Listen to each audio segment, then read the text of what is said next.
So then, here we begin with the campaign, or at least a one-shot in His Majesty's Secret Service.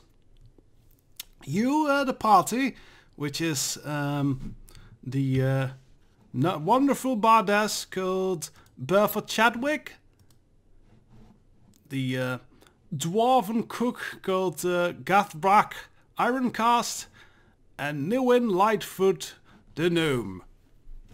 You all find yourself in the town of Tin Creek, which is on the border of the sphere of influence. Official borders really aren't that big of a thing yet, but the sphere of influence of Silvery Moon, and it's quite close near to Mithril Hall, which is a dwarven kingdom, probably of interest of Gathbrak Ironcast, who I believe is on his way to visit his cousin there. Isn't that correct? Yeah, just visit my cousin, see if I can get some access to the Underdark there. Oh yes, the Underdark. As you might see on the map, you see Mesobaranzan, which is a big drow city, but that's in the Underdark, so that's well at least a kilometer or so beneath your feet. I think it's like a week's travel, unimpeded. Yeah, it's pretty. The actual Underdark is pretty deep, and you are on the border of what some would consider the Kingdom of Many Arrows, which is an orc kingdom found about 150 years or so before before the campaign. Yeah. And yeah, that is a tense area, and I see VT is moving a little black token around. He's putting actual name things at the of the area we are. Yeah, where we are would be Tin Creek.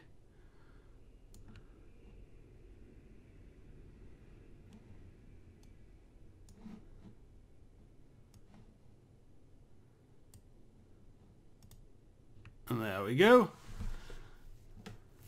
Oh, that's where it was. Tin Creek is a fairly little town. It is mostly few houses, few workplaces, a smithy where various metals are smelted and turned into small tools. The area was main resource, as it were, is whatever can be hunted or gathered in the woods nearby, and the tin and silver, which sometimes which is filtered in the creek nearby, which are an offlow of the I don't know what the river is called, but the nearby large river that you see on the map. The river Surabin might be in branch of. I'm not quite sure. It is just past winter season. The snow has finally melted, and therefore that's usually the time for celebration for the town, since during the snow season they are pretty much cut off from the from much of the rest of the world, with all the snow and the ice and everything. So yeah, there is the town square is filled with little market stalls where locals kind of show off and try to sell their foods and special recipes and everything, and there's carnival things and everything. It's a big fun carnival time in the town. Yeah. Gathbrak is gonna just go do the hipster thing and just look through the food places and stuff like that, and just look for anything unusual from what he's seen in his travels. And unique vegetables, plant matter, meats, anything that seems unfamiliar to him.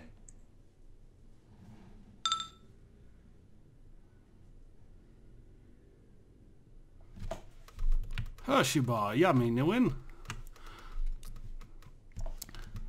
And yeah, Gathbrak he would probably not so much with things with rare ingredients or such, but he would find a variety of kind of sweets and fried foods, as it were, that you might not have had back in Mirabar. I'll try those. Well, just trying that. Seeing how they prepare, it seems to coming up with ways maybe I could improve upon it, or if it's good as it is, what it can be paired with. Yeah, they're solid. They're solid food, but they're fairly plain. They don't jump out very much. There aren't very special ingredients in it. It's generally a lot of sugar and maybe a few root herbs that were applied. Mushrooms. Yeah, they don't have any many exotic spices or such in this area of the world. Yeah. Especially not in a small hovel like this one. Yeah, wasn't expecting to see anything like that, but just seeing it was like, oh, I'm unfamiliar with this mushroom or this plant. Is it native to these woods or this area? Kind of a thing? Guess not. Oh well. I still have a sack. I'll do a full of little bit dried of chatting. game. What are what's Bertha and Newin up to? Bertha will undoubtedly be at one of, or how many public houses are there in this? Not many. There's basically just one big. I use the term drinking hall, as it's not really a full-time pub or inn, as it were. So kind of like a Viking or Nordic longhouse is kind of. Yeah, pretty much. It's a bit more civilized than that, and more at the same time more rural and than that. But yeah, that's basically the idea. It's a flop house with drinking, especially now that there's celebration in town since the snow has melted. Then she is most undoubtedly there, regaling the locals with some stories of the great adventures she'd been on. Well, you certainly do impress, probably. But there is one fellow at the corner of the drinking hall who seems to be mostly drinking on his own. The other patrons kind of seem to ignore him, and he does not seem too impressed by your stories. That's fine, as long as the people who are impressed are the ones who are cavorting with me. Oh, that they do. Newin's probably just entering the town, unseen, tired, after a few days travel from Mithril Hall or somewhere close by. Alrighty then. Newin, could you make me a D20 roll for perception, as it were?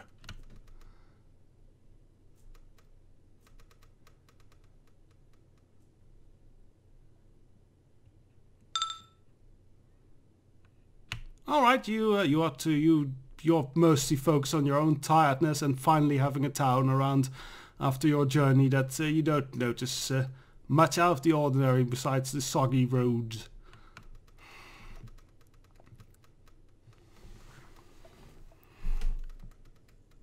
So I'll be making my way to the drinking hall. And then, alright, then, as you're trying one of the locals who has kind of a berry pie on the edge of town, Gathrak, you're trying a type of a berry pie. Make me a perception check then.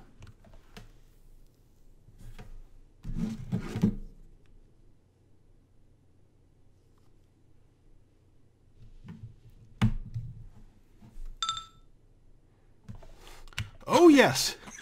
Out of the corner of your eye, you happen to catch it just behind the like the hills behind the stall. You see on the horizon, just over the hills, a fairly large group of individuals, big individuals. North, Yes. south, east, west? Which direction? North. So, does Gathbrock know what is in the north? I think he would. He's a dwarf after all. And Mirabar was, Mirabar's not too far from here. Well, it's far to the west, a good distance west, but I did take the northern route here. Well, the northwestern route here. Indeed. What exactly am I seeing? The Kingdom of Many Arrows, I assume a small detachment? Might possibly be so. So far, it's too far to be sure, but you just see a large group of big individuals approaching.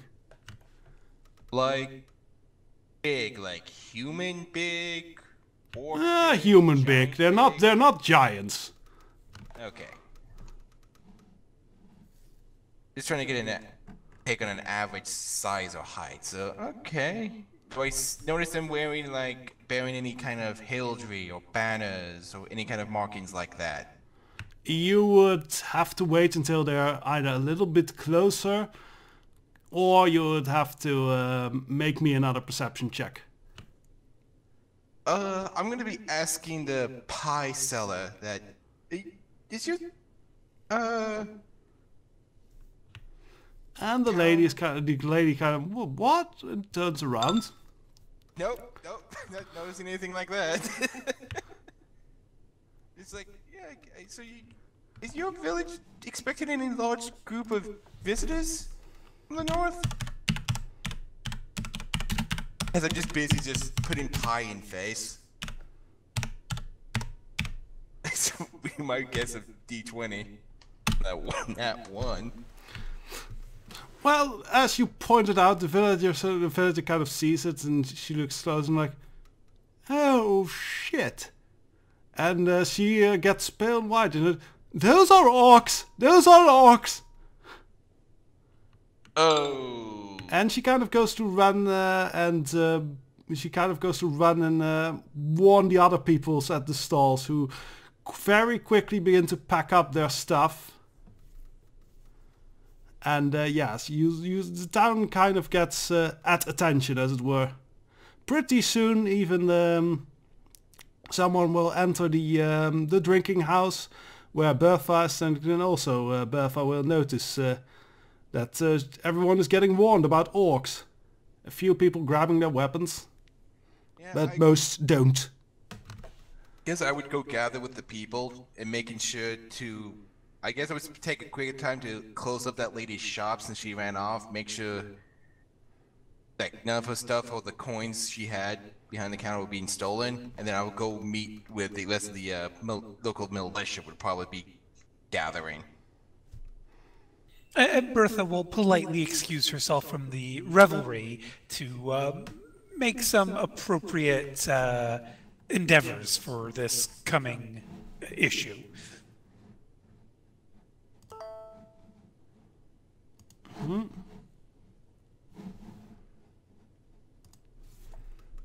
I'll be putting down some tokens. 1 sec.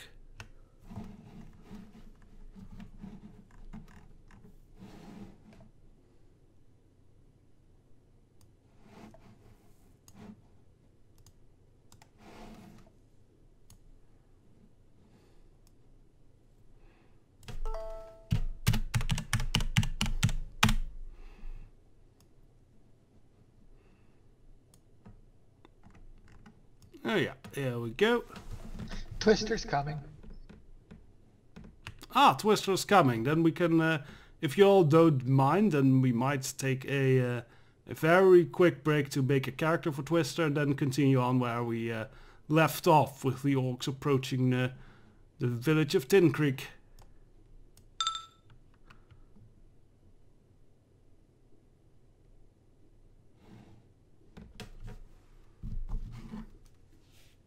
Where did Twister post that? Discord. BBM, BBM is beeping a lot, so...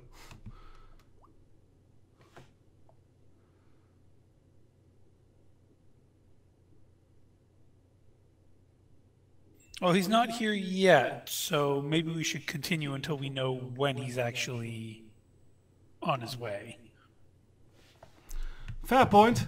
So, before too long, the orcs get close enough that you get a good sight of them. They are, well, every bit of strong and barbaric as you might expect. Most of them looking pretty much like the token picture I have up on the screen.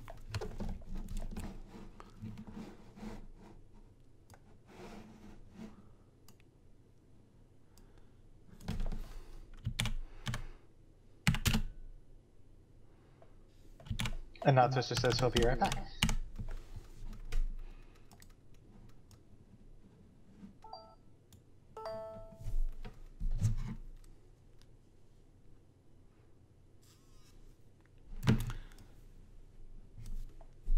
And a few of them, about 3 in the whole warband of, I think there's about 12 of them. 12 to 20 that you see. That's a decent sized orc war band.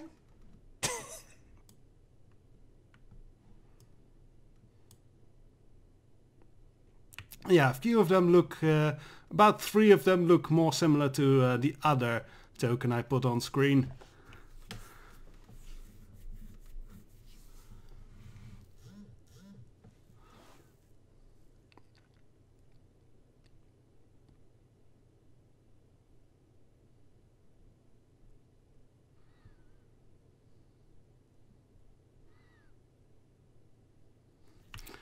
Okay, Bertha is probably heading to the southern side of town then as quietly as she can.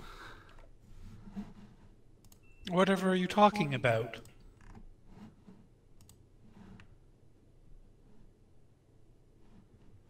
Ah, well, oh, that's a stealth saying. Ah, okay, I did know that.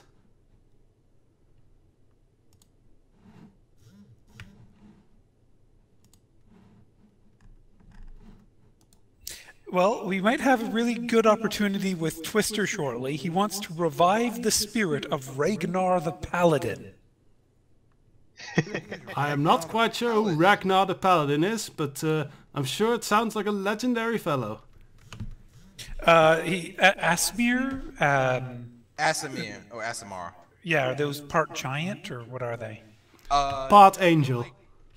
Yeah, the divine, they have divine, you know, like, people who have demonic blood in them are called tieflings. So he could be, if he's not allowed to be that race, could he at least have that as a negative quality that he thinks he's part of that race? Oh, he can be that race. I'm absolutely okay. fine with that.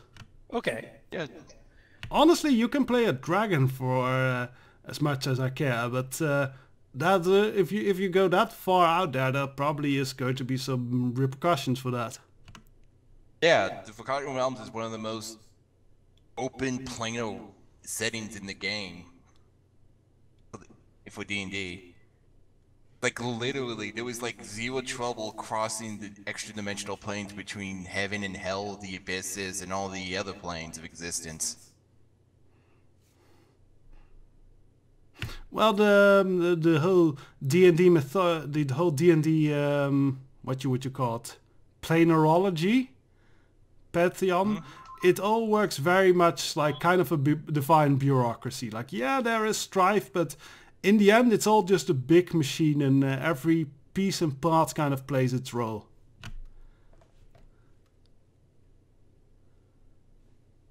I mean, it's not like it's Eberron or something like that, where it's the gods are a lot more restrictive on Plano travel, or even Dark Sun. But there is no Plano travel at all. Yeah, and you even have, if you go really far to the southeast, you have, or you had, I don't know if it's still in the setting, but you had Mullerand, which was basically ancient Egypt, and the pharaohs were actually descended of gods, so... Yeah. I think that place got sundered. I'm not sure its current existence, because it hasn't been touched upon it for a couple of editions. Oh.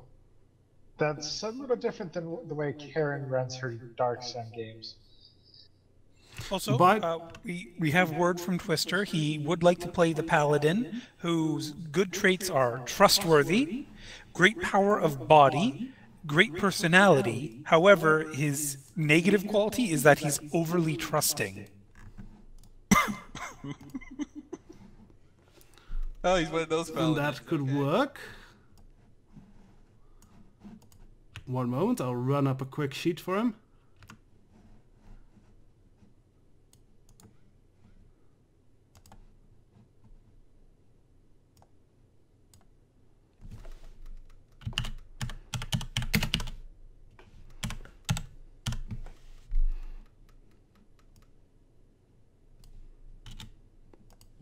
I'm gonna say great personality as charismatic.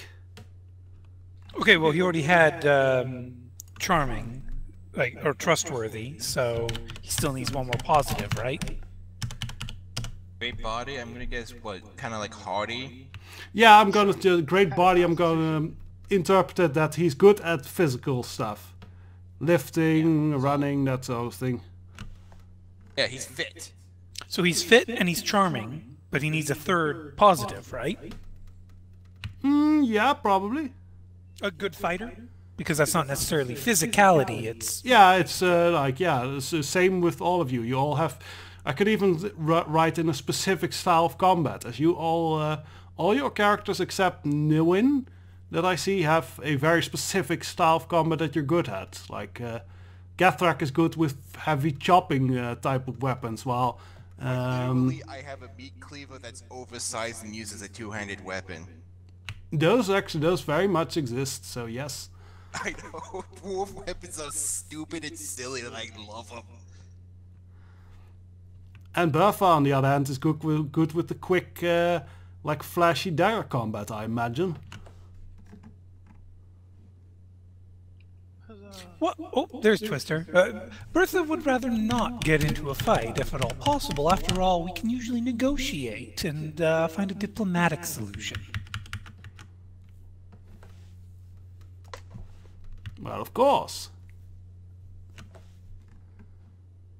So Twister, apparently trustworthy and handsome or charming are pretty much going to be the same thing. So what type of combat does your, what was his name, Ragnar do?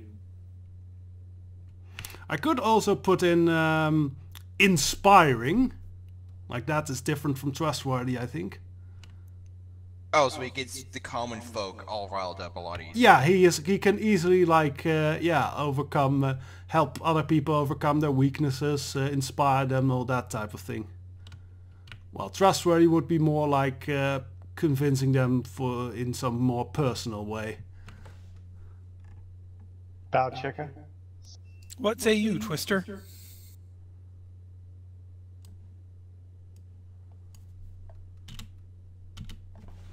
That would also fit since he's an Aasimar and they are pretty inspiring type of people on the battlefield. I'm gonna pull up the original character sheet to see what he was the strongest in.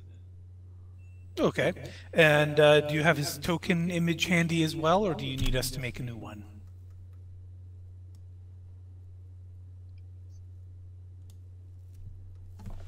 And what was the name of this character again? Atlas Ragnar. Atlas Ragnar. And what color is the border for that one? Gold. I'll make that up for you right now. Thank you. Oh, and Diablo, is it okay if I say that since I'm a roguelike character, I'm good with daggers? Yeah, sure. I'll add that to your thing, as I was missing one good trait, so...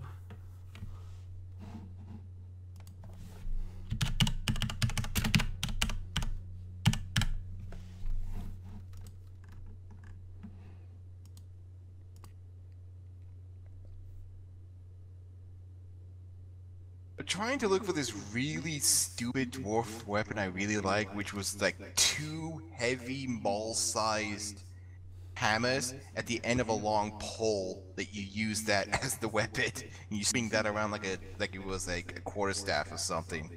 I do remember the dwarven Urgosh, but that's That's an axe with a spear on the other end. That actually is a pretty functional weapon. Well, yeah, I was trying to think of the really silly, stupid dwarf ones. Okay, Twister, you now have Atlas Ragnar as your token. And I guess it makes the most sense that he's arriving from the south at the same time that all of this is happening, so that as a player, he doesn't actually need to be caught up on the situation. He can witness it in character. Indeed. Well, Atlas Ragnar, as you approach the town, you see that on the other side, like the town looks like it's not abandoned, but you see that like all the people have gone inside, like one of those Western movies, as it were, when the gang comes to town, that type of thing. And the center of the town. I was going to say, would there be alarm bells, or would there be people shouting up at the north end? No, it's pretty it's a pretty quiet type of alarm going around the town, and like there are a few people that are kind of huddled around their doors with weapons, but no one's really going outside there. Oh, so there's no like group of village militia? No, not anything organized that you see. I guess then it would just, the only people out there would be the dwarf then, myself. Okay then, yeah, and Ragnar would be probably approaching. And what did Nilin do when things went down? He'd probably find a small place, or since he was heading towards the drinking hall, he'd probably find someplace small or high to hide in. Alright, so you are also hiding. How do I whisper to players, by the way? /W, then their name, then the message you want to send. Yeah, Okay, you go by the I'll name do you're that right connected quick. on. So it should be Bobo if you're trying to whisper me or someone else. Try and copy and paste what I just put in TeamSpeak, see if that works.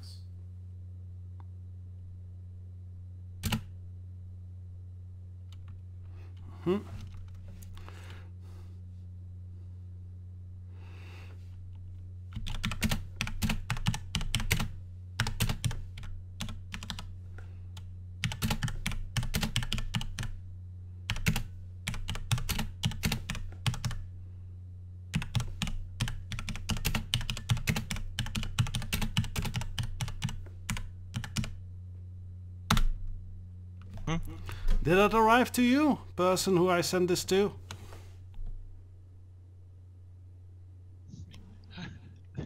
How do you expect them to answer? Whisper back.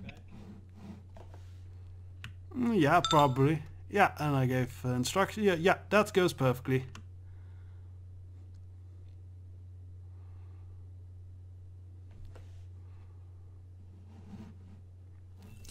From one GM to another, sometimes when secret stuff is going on, it's easier just to say it out loud without acknowledging who it is you're speaking to, and just have them reply in private. Okay, I'll do that Without then. giving away anything, you know, just to help speed things along and also make sure there's no dead air for your recording. Yeah. Okay, well, going back to the town square, the orcs look around kind of confused as they see the whole town mostly empty. Like, that seems to be, like, some of them are laughing at that, but they look very confused at you, Gathrak. Yeah. And they do indeed seem to be carrying banners, if you with typical Wait to see orcish if I stuff identify written the on imagery. it. You would have to make me a roll for local knowledge if you want to know much more about it. 14. Okay, you The orc banner is not specifically from many arrows, but it is of one of the orc tribes that you know make up many arrows, as it were. So it's not. So it's not one of the main clan. Yeah, at least the banner doesn't seem to be of the king's of the orc king's own, as it were. Okay, so it's like one of these smaller clans that just lives in the area, but it's not Exactly. It's Yes. not one of the major ones. It's one of the smaller ones. Okay. And he does and one of the big orc leaders approached you and said, "What this then? Where everybody? I thought, and what the little guy do here? Hey little guy, what are you doing here?" I was here for the festival. I think. So were we. Believe you scared everyone off. Stupid human, always being scared of that. Well, you gotta think about this though. Small village, about what? 12, 14 heavily armored orcs. The history kind of writes itself there and how really that turns out. Not that I'm accusing you all of anything, I'm sure. Hey, in fact, here, just to make sure, you got all of you here for a nice meeting. Are you here for the festival? Let me cook you all something nice. How about that? It's on me. One moment, I'll reply in a sec.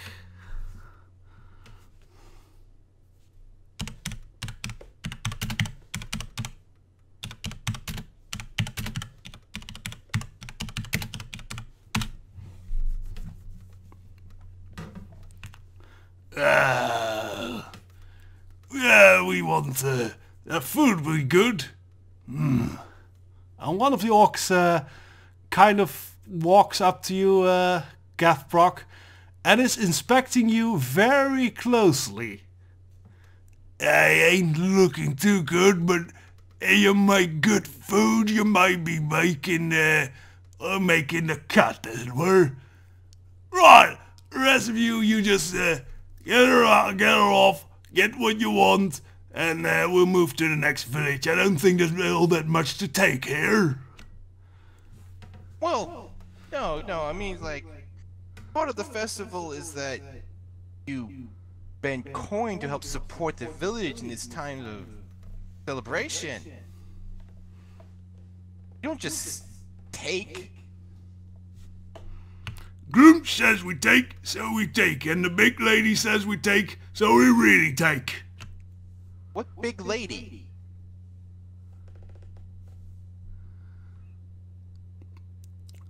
At this point, one of the big orc kind of just tries to grab you, Gathrock, and drag you along as if you were almost like if you were a maiden.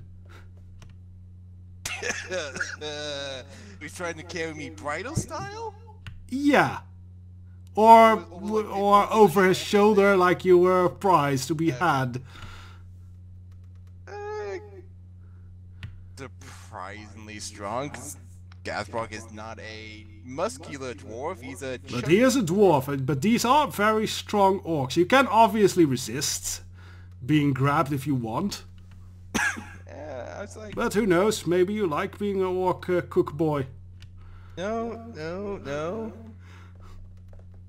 I'll try to be polite about this. We'll wiggle through. We'll try to wiggle out of this, so... I should have titled that, sorry, but I rolled that to try to escape his grasp. Alright.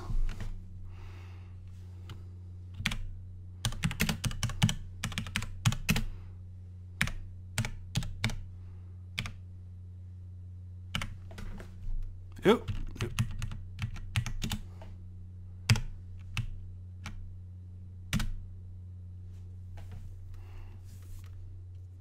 He is a strong guy, and it is a little bit of a struggle, but you manage to get out of his grasp, and that kind of annoys him.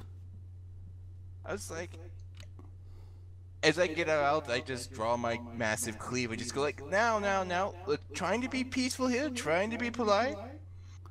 And But Atlas, you probably are stomping in about about the time that Gathbrock is getting molested, as it were. I hope not. And Niwin, yeah, the orcs of the warband are kind of spreading out. Like every one or two get like going towards a house. And a group of two is coming to wherever you're hiding, so.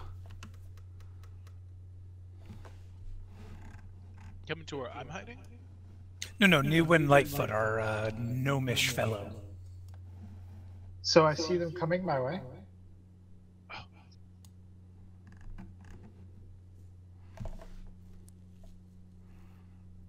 Right? I see them coming my way. Yes. And for Betha, you see the fellow that I just placed on the board. The shady half-orc? Was that the one from the one who was unimpressed with Bertha's regale tales? Yes, it is. And as you you notice that he is looking for something or someone.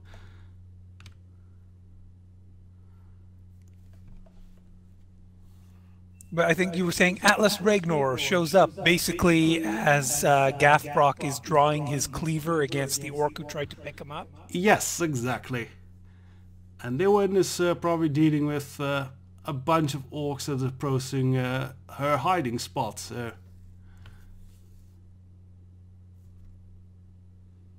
At this moment there would be about 4 or 5 of the orcs in the main square, and the rest have kind of split up to the different houses, looking to quite clearly to take some valuables.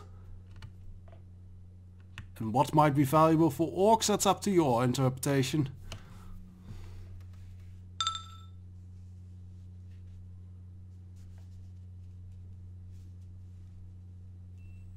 Twister? Oh, okay. Sorry, I thought that was just a general thing. So, Ragnar, I'm sorry, I don't know the thing of the orcs. Are they like considered always evil? They're from the north, and depends on the tribe. yeah, and everyone ran away and hid when they showed up. So, hint as to what you'd expect from them. Yeah, and in the Forgotten Realms most orcs are considered evil. They basically, up until a few hundred years ago, they were just quite the typical raiding monsters, as it were. And only 150 years ago, they for the first time started to somewhat civilize, but it's still very dubious. Yeah, they civilized and it scared the crap out of a lot of people. They're like Vikings. It's like Very much so, yes. Vikings. Okay, that's a good. you come across it and you see an orc actually making farmland and raising the animals like a farmer or a rancher would be, and you get deeply confused because you can't process that.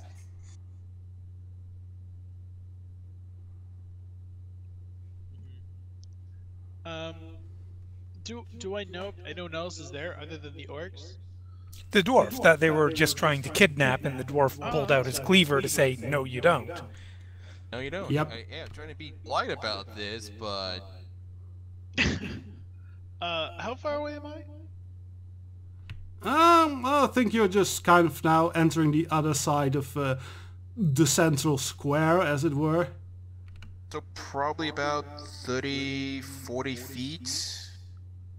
Well, I Maybe a usually little prefer bit to have the GM answer to make it, unless there's like an actual map to reference, because that way, I don't know if. Okay, I can make a quick map. Hang on. Oh no, I'm not asking you to make a map. Like, No, but this will be a simple thing. okay. I'll just take a grassland map, draw a few houses on it, be done with it. Okay. I was saying because I don't know if you're going to have a specific idea of what the map looks like compared to what Bobo thinks it'll look like as a player. You might want to make the mystery token invisible before anyone goes to the grassland map.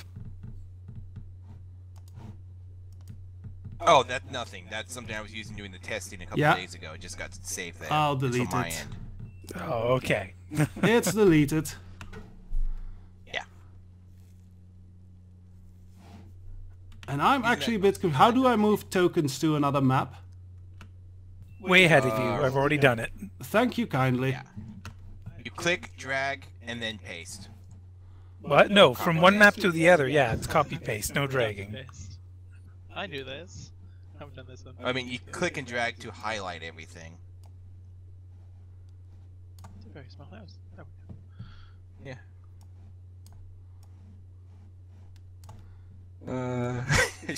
That orc double axe. Oh, the older weapon designs with D&D. So silly.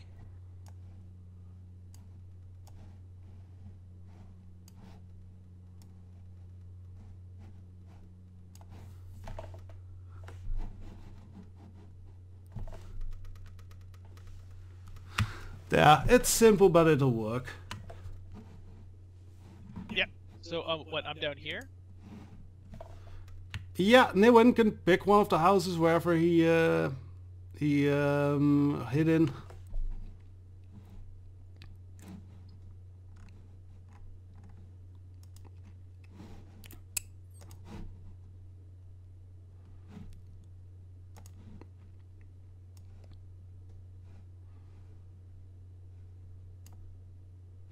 No. Okay. Wait till everyone's finished moving. Does that look good for positioning?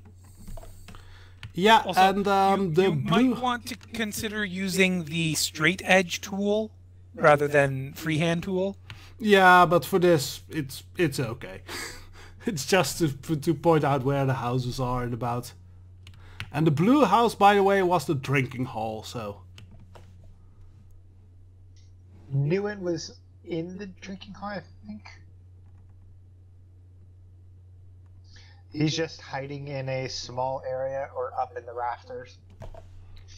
Alright then, I'll move a few tokens around and then that should be work.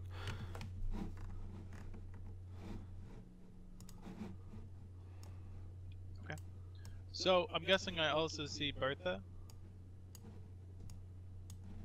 I don't know if Bertha is technically there yet. She'd probably be arriving from behind you. But if the GM wants her to be there already, GM. Yeah, and Atlas would have to make a perception check to spot Bertha.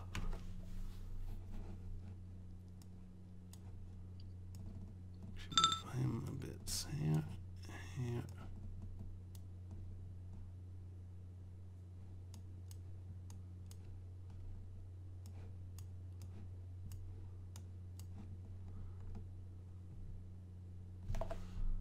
And there we go. Okey-dokey.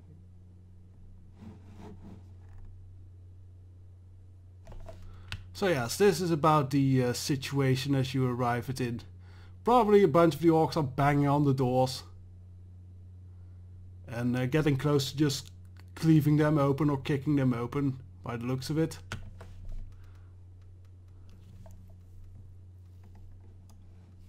Okay. With the 16, do I see Bertha? Bertha, would you make me a opposing stealth check?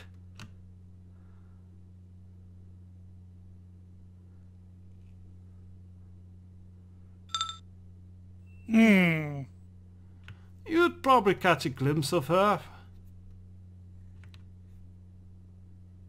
She looks like she's heading towards the town center as she's like ducking behind barrels and boxes.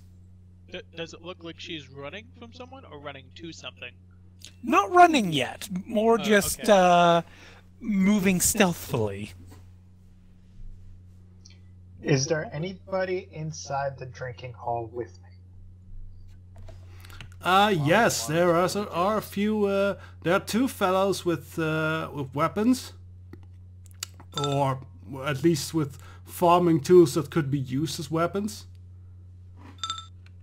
some one hammer, probably one spiked stick, as it were. And there are probably 2 or 3 people that are obviously just hiding. Okay.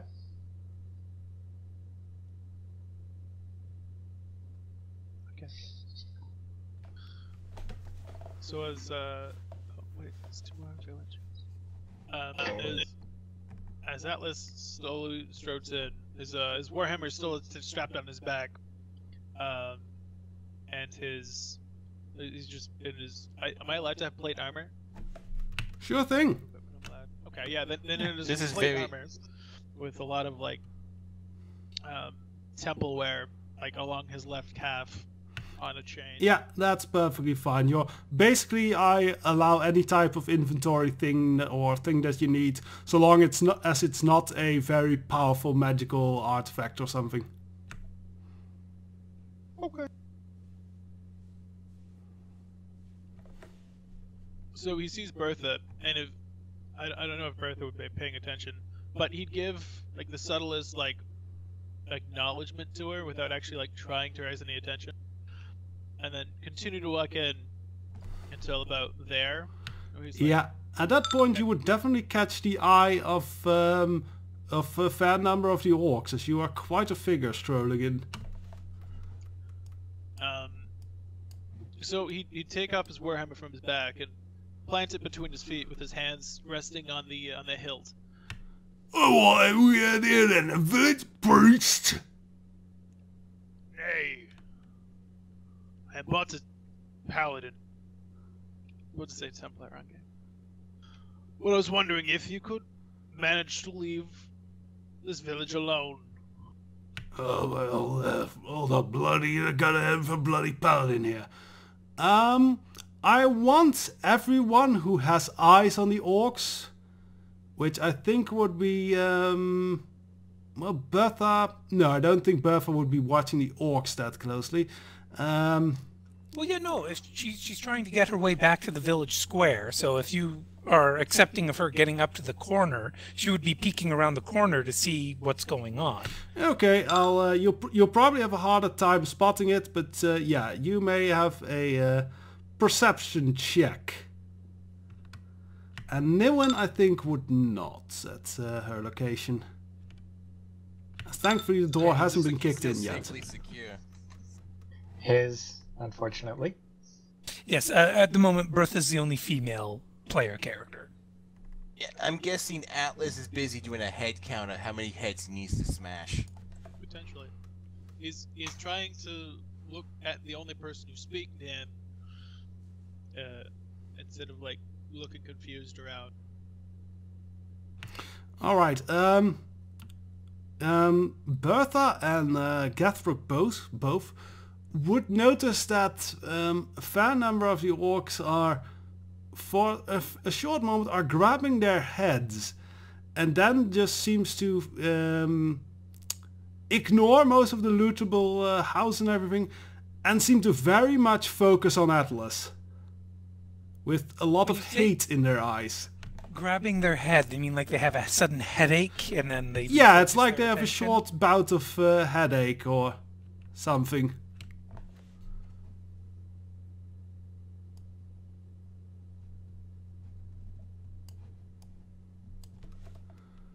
Well, stupid light bringers. I guess we'll be taking down something big today then. Kill that one! He's gonna smack the ground and like basically say, "Is anyone here going to help?" And can I roll inspiring? I can't. Yeah, sure. Better phrasing. Any better inspiring phrasing?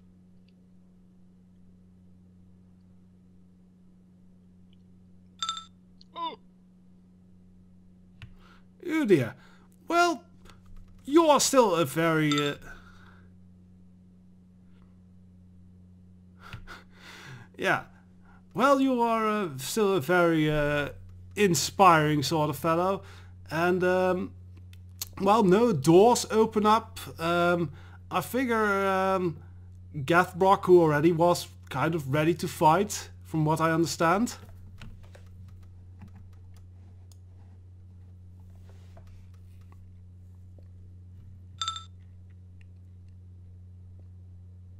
So, quick question. With my weakness there, is it rolling low applies to the weakness or rolling high applies to the weakness? Like, what would be your reading on that?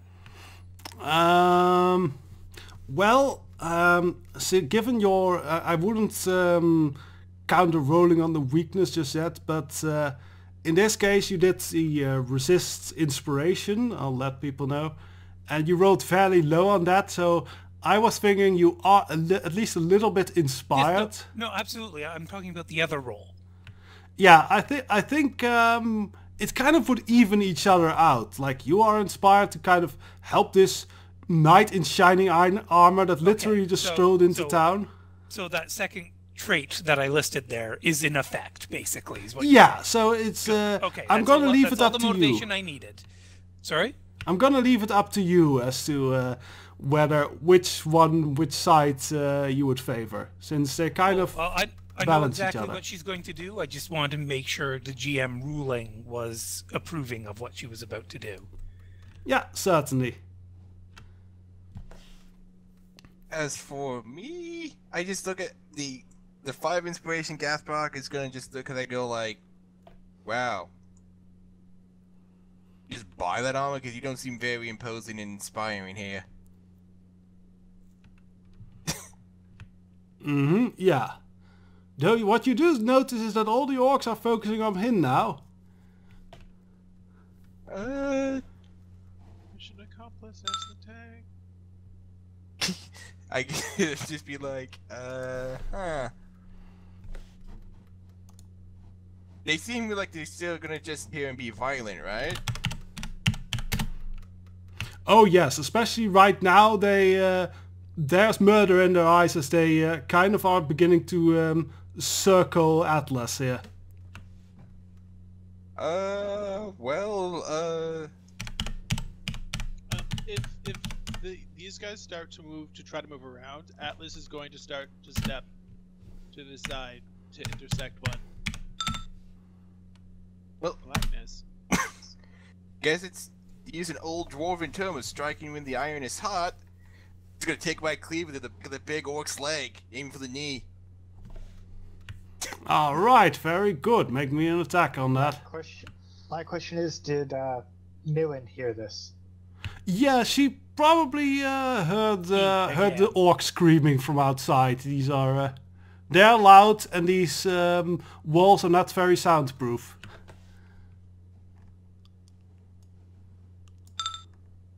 Well, to take the leg. Oh yes, you take the leg, especially since he is distracted. So you just chomp his leg out from under him. Probably have the ability to deliver a fatal hack to the back of the skull. No, pretty much. I'm just taking the leg and then I'm just bringing it down on his chest in the backswing as he's tumbling down. Exactly. Be as cool as you want to be for this. Yeah, just like leg. Yeah, I think I Cleaver in the resist that chest. with a natural 20.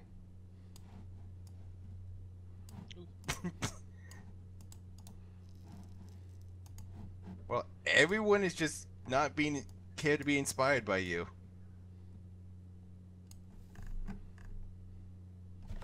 Well, he inspired the orcs. Yeah. Inspire the orcs to smash his face in.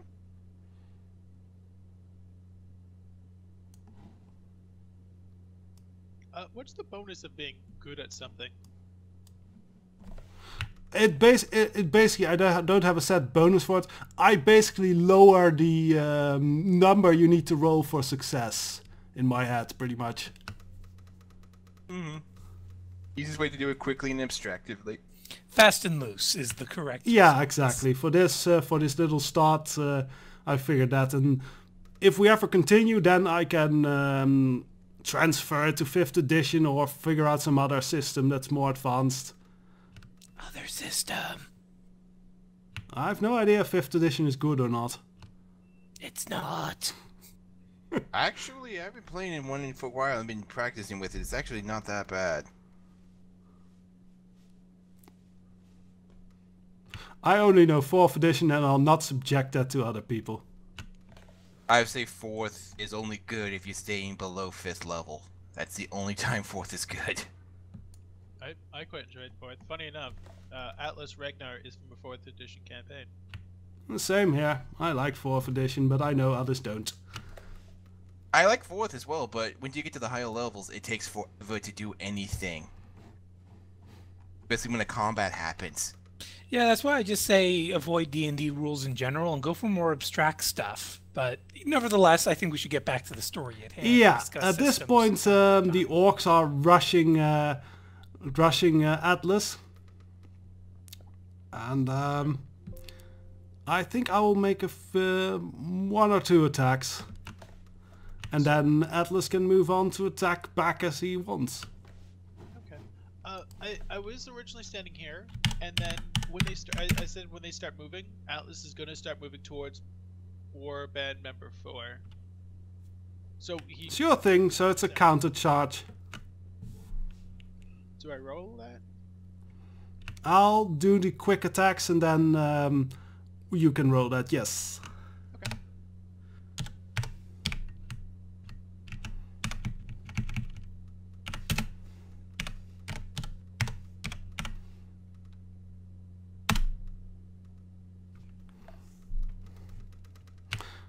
All right. I imagine well, that wasn't actually meant to be rolled as the shady half orc. Oh yes, no, that was not meant to be rolled as the shady half orc. There we go, shady half orc gone. Yeah. 1 does nick you kind of on the side, Atlas. It's painful, but you can charge through it, and you kind of counter the other orc's charge with ease.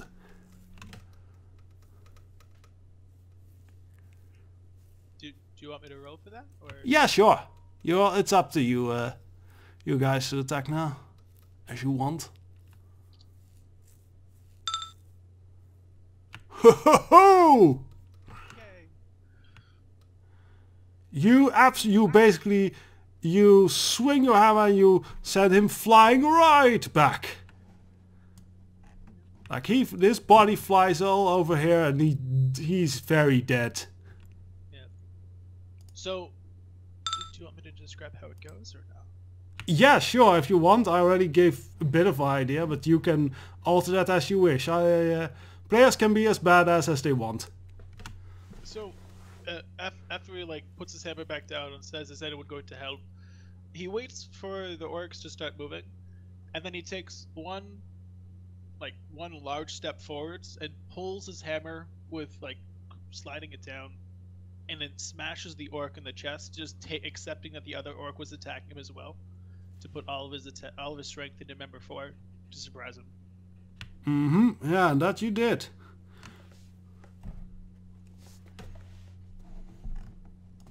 Do I find an open window?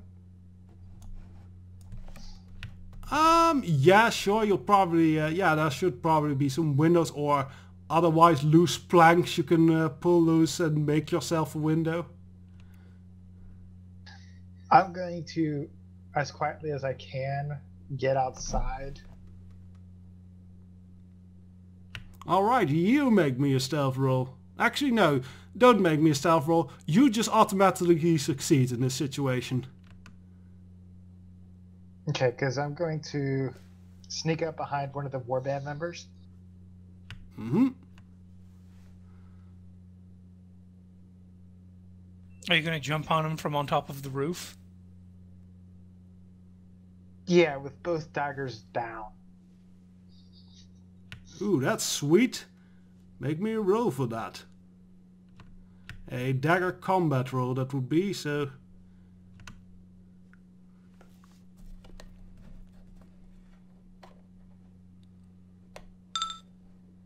Oof. My rolls are mostly terrible. It's not an entire failure, but he steps forward enough that you can't really, like your knife nick his back, but you don't really sink your blade in there, as it were. So he now has to, the orc screams, "Argh!" as he has 2 large cuts on his back, and he turns around to face you. Could it have at least severed his armor off, the straps hooking into his shoulders? Yeah, sure. So he's even more naked than he was before. Do you have a one-liner for him there, Lightfoot? Well, not quite what I meant. I meant to dismember, not disrobe. Sweet.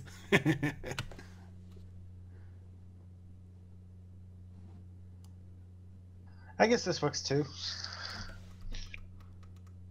So yeah, Gathrak. Two of the odd fellows, as I call them, seem to be still half focused on you, half focused on the knight in shining armor that just arrived. And yeah, one of the warband members has turned their backs on you. And the ones in front of you are also focused on the paladin, so they also kind of have their backs turned on you.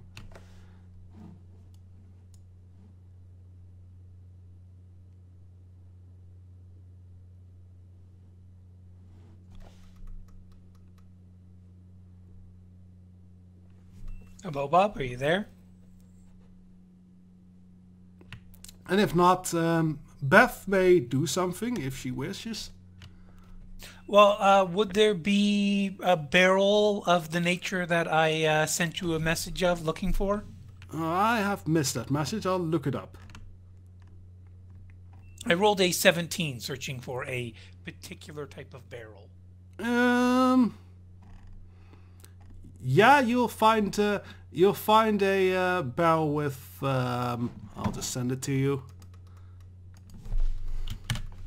I think at this point, this isn't a grand mystery. So yeah, she's basically looking for a barrel of tar. You find a barrel of tar. Oh, okay. That might be a little more difficult to utilize then, but well, it is what it is. She will.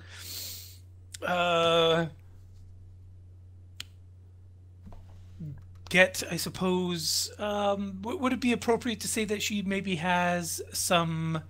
Well, you know what? Fuck it. She's going to use her bina, her musical instrument. She's going to dip it in the tar, the body of it, so that only the head part where the strings are is not covered in tar or pitch.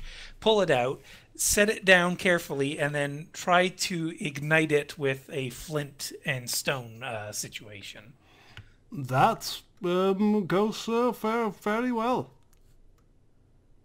It lights up very easy. This is probably a very oil-rich tar, as it were. Okay, so on her next action, she will attempt to utilize that.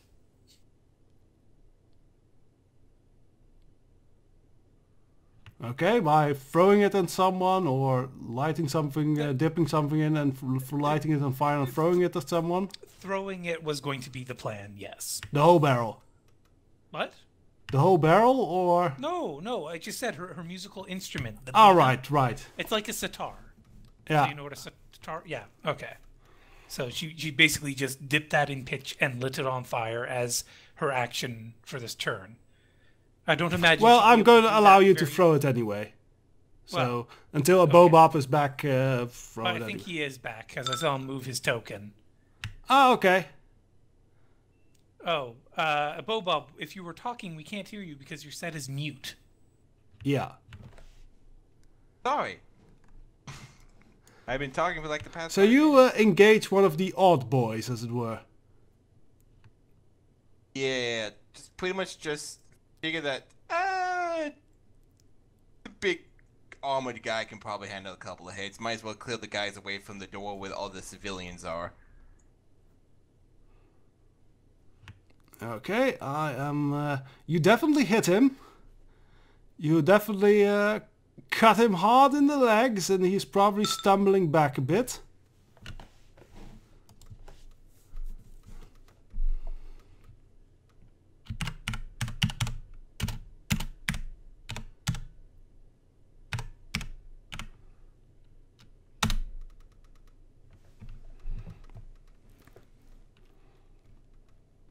And yeah, you think that he might be doing something with a weird kind of amulet thing he has on him. But if he is, you don't know what.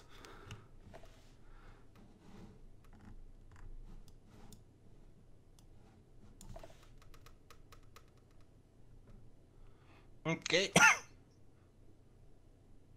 And I think Atlas might be up to something.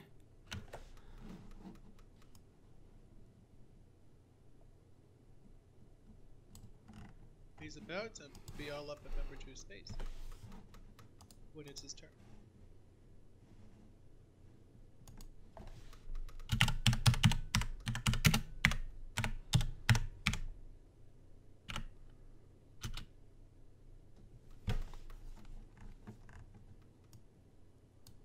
Something tells me the half-orc knocks something over when he's walking around the corner.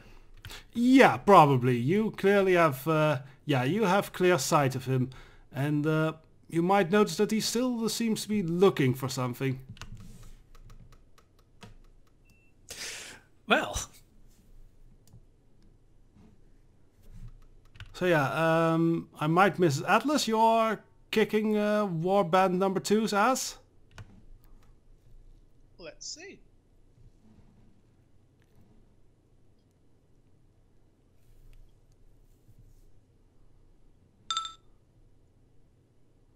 Not quite as hard, I guess.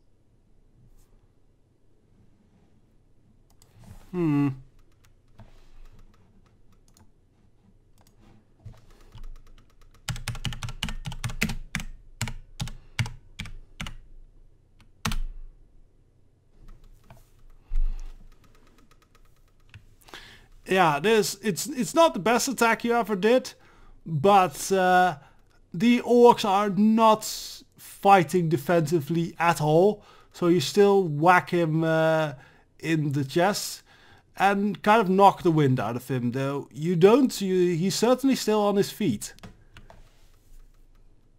Oh, okay.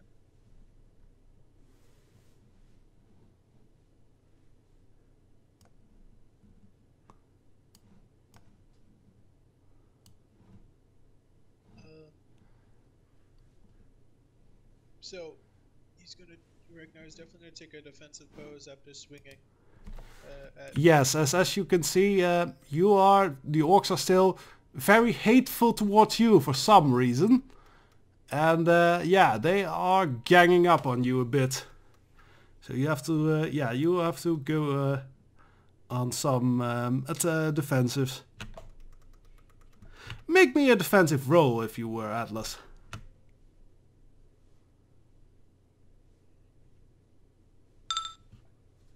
Oh no.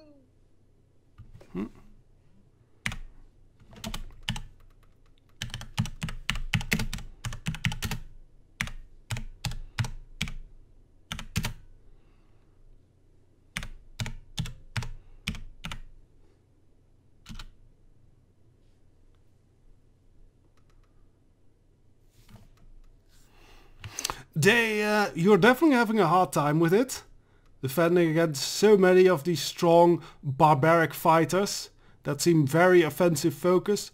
However, you are wearing some very solid plate mail and everything, so they hit you, and these attacks are kind of, they're definitely hurting, but they're not taking you down just yet.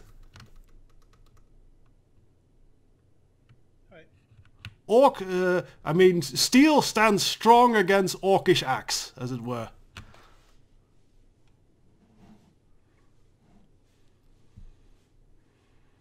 That's good.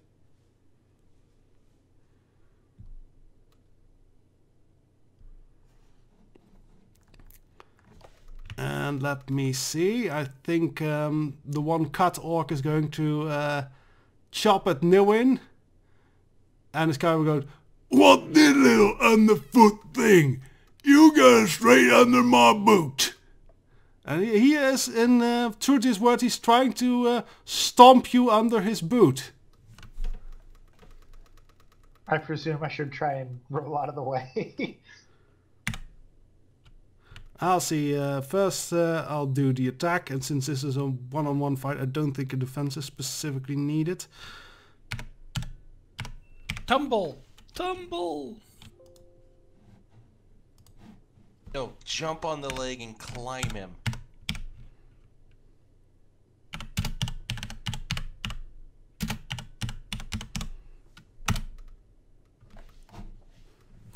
Yeah, you are much too quick for this stupid big dude and he's just stomping this. Honestly, really, he thinks he can squash you like a bug, but he's not that big. While his leg is still raised, can I roll under his leg to get behind him? Yeah, certainly.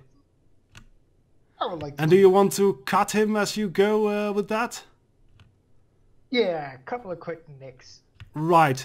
You may make a dagger combat roll for me.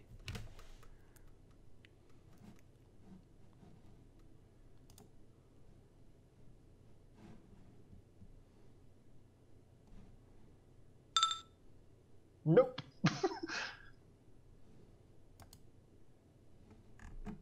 He saw it coming and that's why he missed his stomp.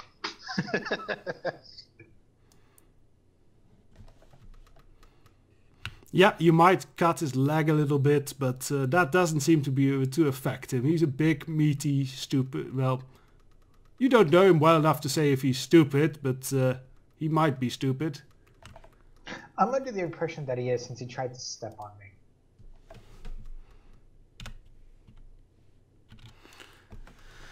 Now, just for Gathbrock, you notice that those two odd boys are once again kind of focusing on their talisman-typey things on you, and you think they might be doing some kind of magic, or attempting to at least. Well, okay, we're gonna stop trying to take the leg and try to take an arm.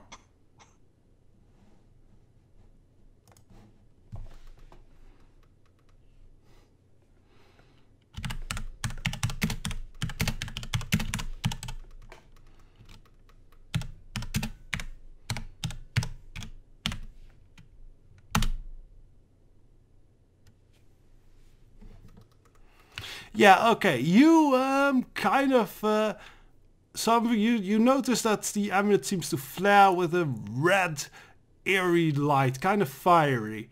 And you suddenly don't feel... You feel a combination of fear and the desire not to fight so much anymore. And that's a kind of...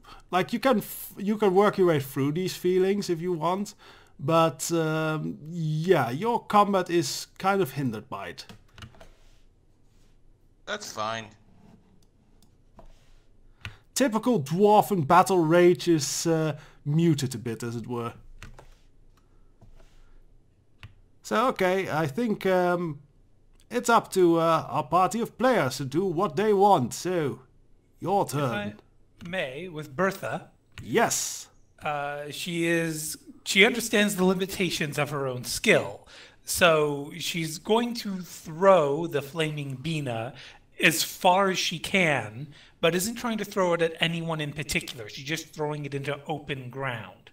So I suppose I should roll strength for that, which is my weakness. Well, no. Let me see. Honestly, I don't think that requires a strength roll. Like, this is not a heavy athletic thing. You may make a strength roll, but I won't deal it... it probably won't be judged very harshly. Oh, there you go. You throw it just as far as you'd like.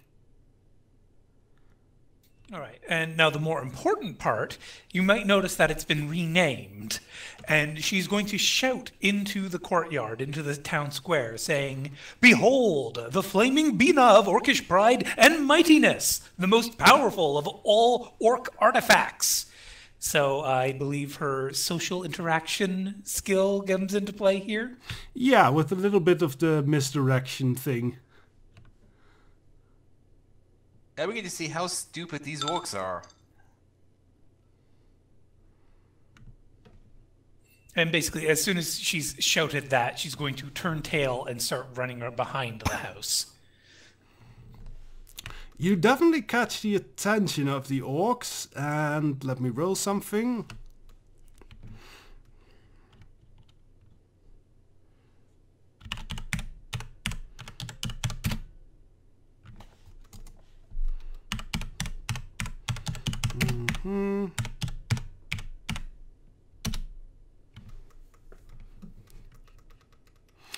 some of the warriors around Atlas are definitely distracted for a moment, and they're like, "Is that the lady?"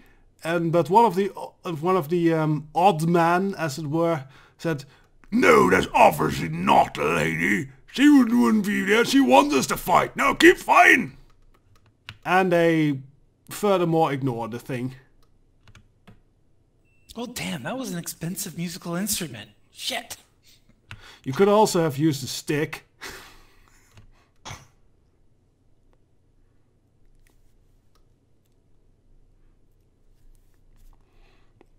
So yeah, anyone, I figure Atlas and Bafrock and Nibble will want to do some fighting at least. Oh, here's also an idea. You could have picked up barrel, thrown it at the paladin, and then thrown something at the paladin that was on fire. Yeah, strength is my weakness as Bertha. Good luck throwing a barrel. Mm-hmm. So, Okay. Go ahead.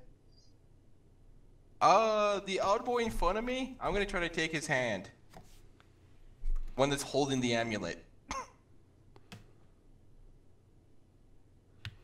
Alright, you may. Yeah, you'll certainly feel trepidation about that. I missed the hand. Yeah, you actually feel kind of frozen from hitting that amulet thing.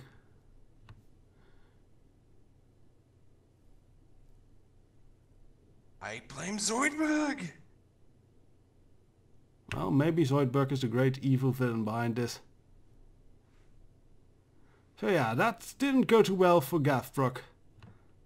Is our holy warrior going to do much better? I hope so. So he's trying to do, like, picking up the hammer and, like an axe, just swing. Let's see how many he can obtain.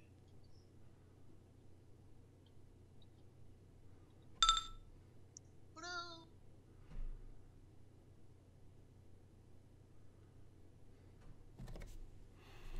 Yeah, the fight, it's hard fighting three people at once, so especially with all your business with defensiveness, you'll have some trouble mounting a good offense. So that was not very successful.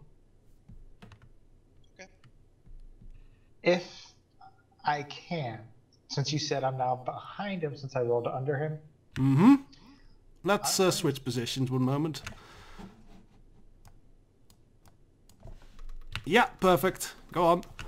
I'm going to use one of my daggers to try and hamstring him and throw the other at one of the odd man's hands. Sure thing. That's some solid dagger combat right there. Would that be 2 rolls or just 1? I'm gonna put it as 1. Unless you really want to make 2 rolls, I'm fine with that as well.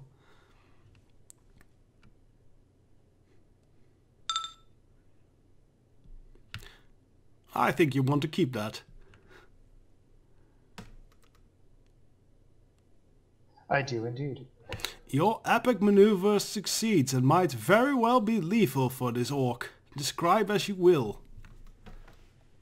Well, for the orc that I'm cutting, I'm going from the upper outside of the thigh and slicing down to the inside of the calf, making it so he's dropped to my level. Yeah, he definitely goes down to his knees or even just down on the ground. And for the dagger I threw, I was trying to knock the talisman out of their hand, so I wasn't actually trying to do damage. Just either knock the talisman down or shatter it or whatever. Ah yes, well, it is basically a simple stone thing, so you won't shatter it, but you definitely knock it out of the orc, the odd man that Bathok is mostly facing. Yeah, you knock that talisman out of his hand.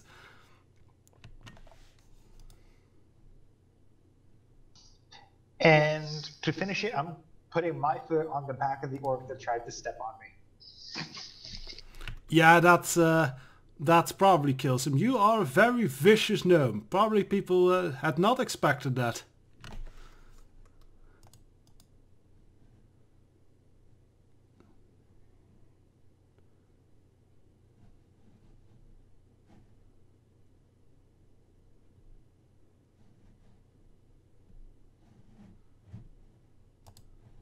So, what happens next?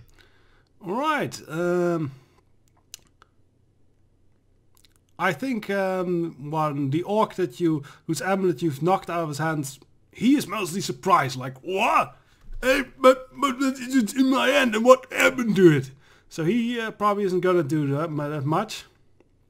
The other old boy spots you and your thing as well, and you think he's trying to do the same magical thing that he might have done to the dwarven fellow.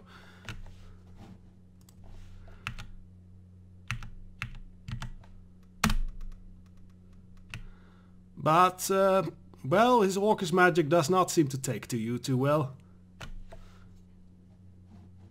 I'm just gonna stick my tongue out at him. And, yeah, she's hiding. Atlas, could you make me a defensive roll again?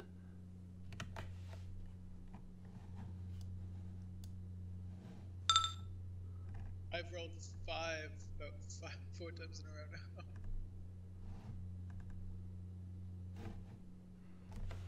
now. Okay. You got 7 earlier and 11 before that. Okay. You did get a 20 on your counter for the charge. Yeah, that was an insta-kill.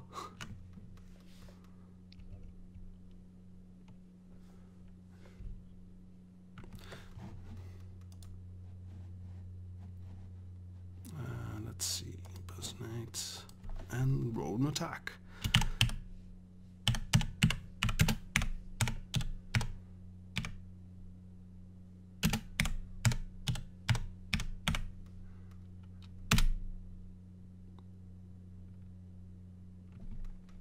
I typed something wrong there. You forgot the the first closed bracket on the first attack. Ah, yes. Well, they are also shit, so you basically get into a kind of a stalemate of clanging steel, parries and everything. But you don't take any more hits for even getting ganged up as you are. May Bertha have an action? Yes, I think we had all of the orcs that are still alive. I am going to do one thing with Shady Half-Orc. A moment.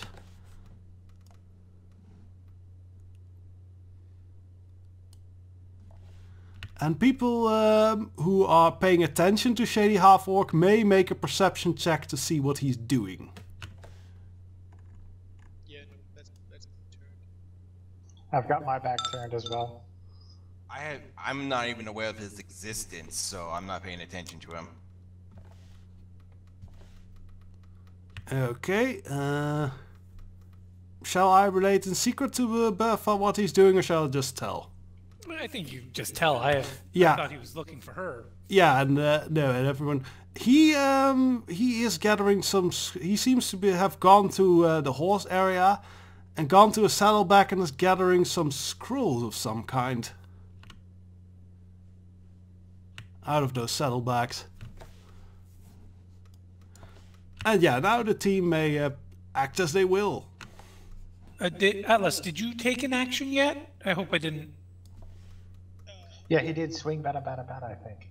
But was that the previous round, or was that this? That was the previous round. We are now at the start of a new round, and all the party members can take actions currently.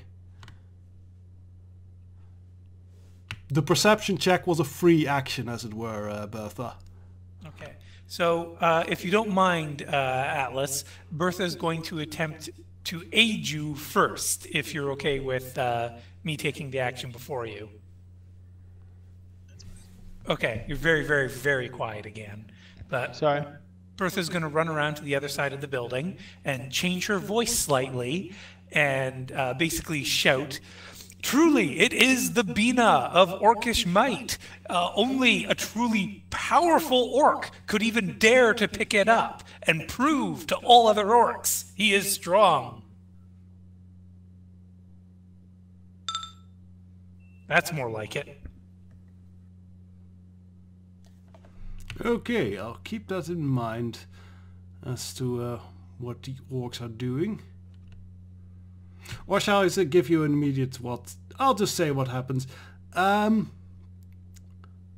Once again, the orc warriors around Atlas mostly kind of look at you, Bertha, and go, No, she's staying out of sight as best she can. She's just shouting it into.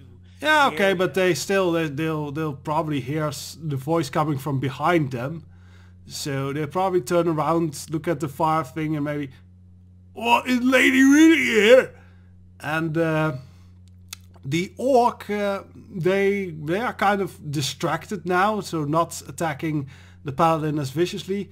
The odd boy that Gathrock is fighting, who just lost his amulet, he kind of looks at that fire thing and he runs up to it. Does that mean Gathbrock gets an attack of opportunity against him? Yeah, sure. Make Gathrock may do that as he wishes.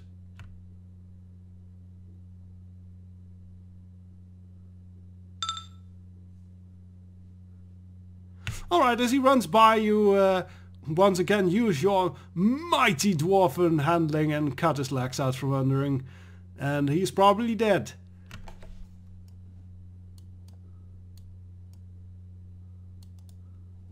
Yay.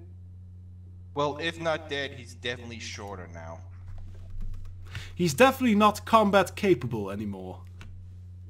New says to Gathbrook, "Hey, I like your style. Cutting him down to size, I see."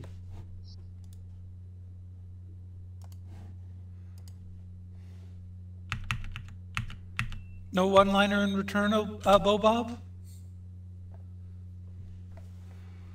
Nope, I'm trying to ignore. Just cutting them down left and right without a word. So, Atlas, realizing that he can't attack all three at the same time, shrugging off the earlier attacks, pulls his warhammer back, lifts it up, and then swings to smash at the head of member 5.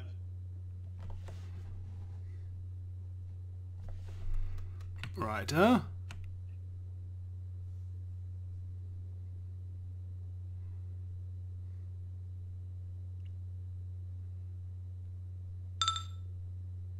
Oh my god! Are you kidding me? Poor Only- Alice. It was 11 seconds. I'm going to roll something special for this. What did you do to piss off your god?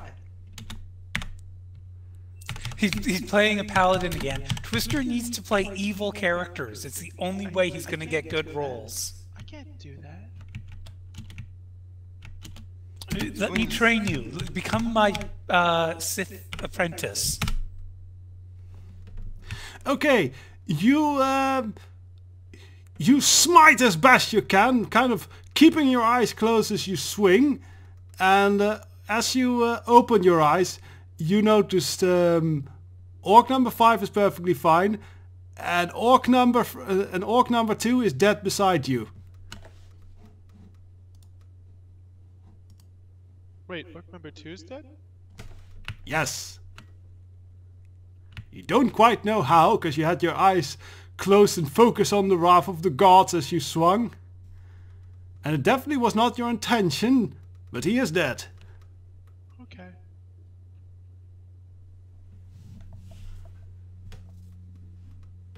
I'm gonna run over and pick up my dagger that I threw.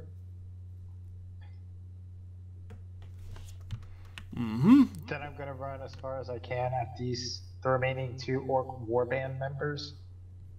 Righto. And I'm going to try and do the same I did to the warband member who I disrobed. Only this time I'm going for inside of the thighs instead of the back. Okay, that's yeah. It's gonna be harder since you've picked up, run and everything, like, and yeah, you don't have the one-on-one thing going on. They haven't have their legs lifted, but you could try.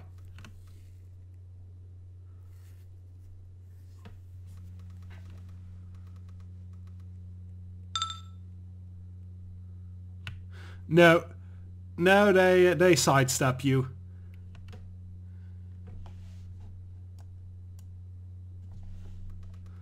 So he just steps a bit aside and you miss.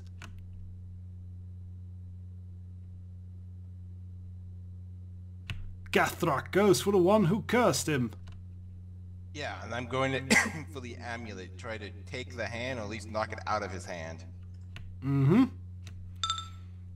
14 to take something? Yeah, I think that's good enough. You definitely cut him on the hand. He doesn't drop the amulet, but you cut his hand very badly, so he'll probably have some trouble doing that trick again.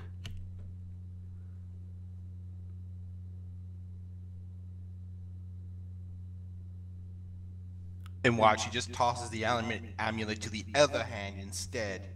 Aha! Mayhap. I think we've had everyone then, yes?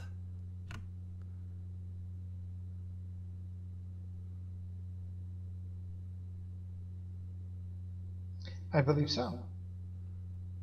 Guess so. So yes, indeed, the one that Gathrock is fighting is indeed trying to kind of move the amulet to his other hand and do the whole magical thing. You see that he has trouble with it, as it were. He is not in a great state.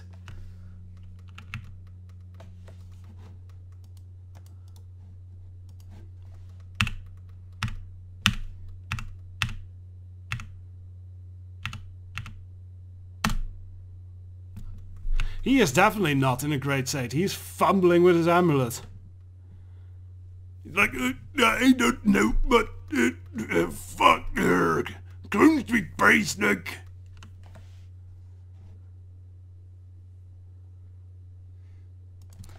And I think 5 will try to smash the gnome that just came running up to him. Cause he kind of is insulted that such a small thing would fight a big guy like him.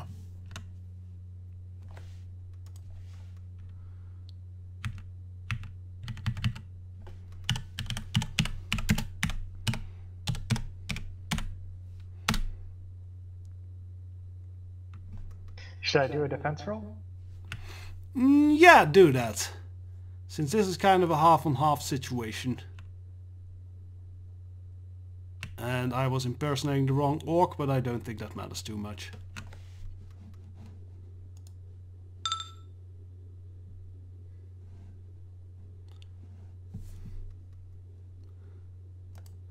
So he just, he does kind of nick you. Or hit you with his foot. So you get a bruise or a cut, but nothing too severe. Oh wait, watch their feet. They stink.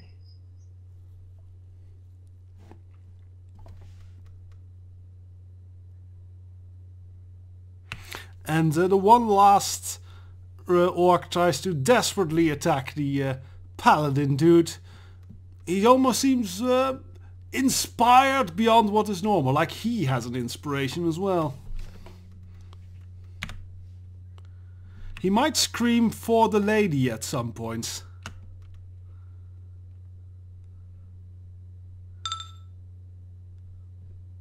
He's got a good chance. And his fury is strong, and he cuts you badly. And you are very much probably staggered at this point, Atlas. Your mighty armor cannot hold forever, you feel.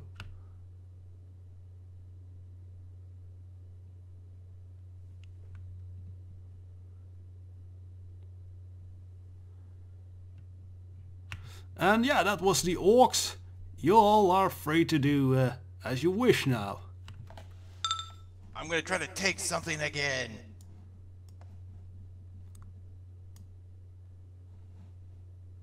I don't think it's a succeed with a 10.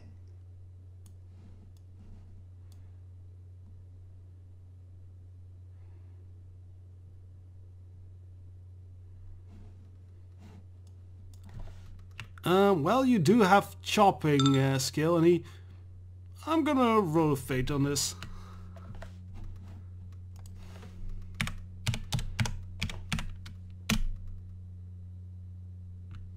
Yeah, Big no, spot. he neatly sidesteps you, unfortunately. Dang. I'm going to try to stab this orc member 5 in the groin. And Beffa, you probably follow him going behind the little hut as I moved him.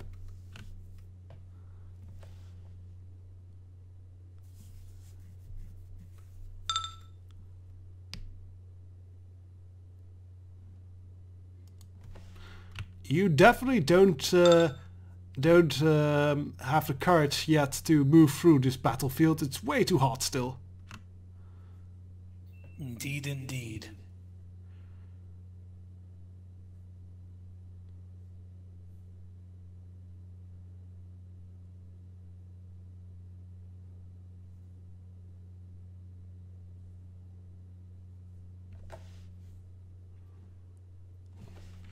Dagger groin, and you do that very viciously and succeed. The orc goes down screaming in pain, and he definitely is no longer in a fighting state, though he is still alive. I'm going to kick him onto his back and say, stay there. Fair enough, he probably isn't resisting.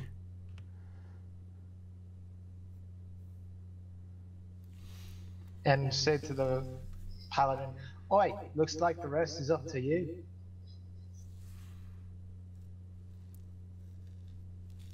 Ignore smiles and nods.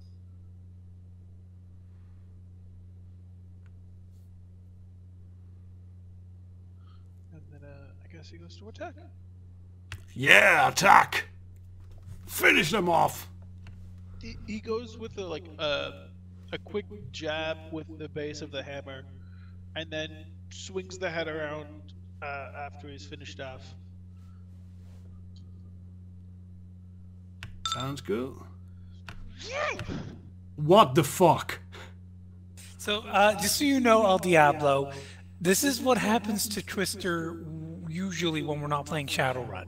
Shadowrun, he gets at least occasional bad luck, but D&D and Star Wars, he has unnaturally bad luck. Yeah, this is Thrall of Season 1. We've dubbed my roles when it starts happening like this as Thrall Season 1, because I had an entire, 3-month period of playing the game where this was my average. The average is supposed to be 10, and I'd get like an average of 5 or 6. Yeah, I know that feeling. I sometimes have that as well. Though this is pretty extraordinary. And sadly, this time when you kind of open your eyes from the flash of light, sadly the orc is still standing. If I recall correctly, with VT, we attempted where we rolled like 1,000 d10s, then I got like 4.7. So I had an average of less than 5. Yeah, so if you want to do something like that, do 100 d10 divided by 100 and see what you get. Interesting experiment to do sometime. Oh my god, it's above 5. Yeah, barely. Yeah, isn't the average supposed to be 5.5 though? Probably. There we go.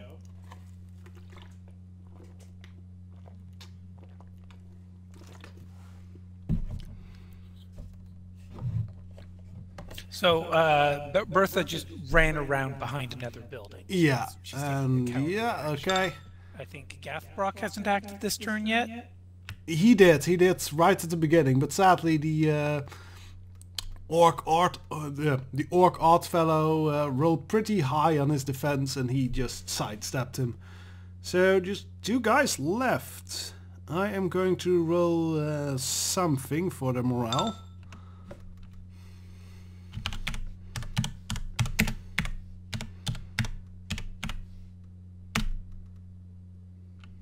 No, they're still inspired, screaming in their orcish rage and praising grooms, praising the big lady.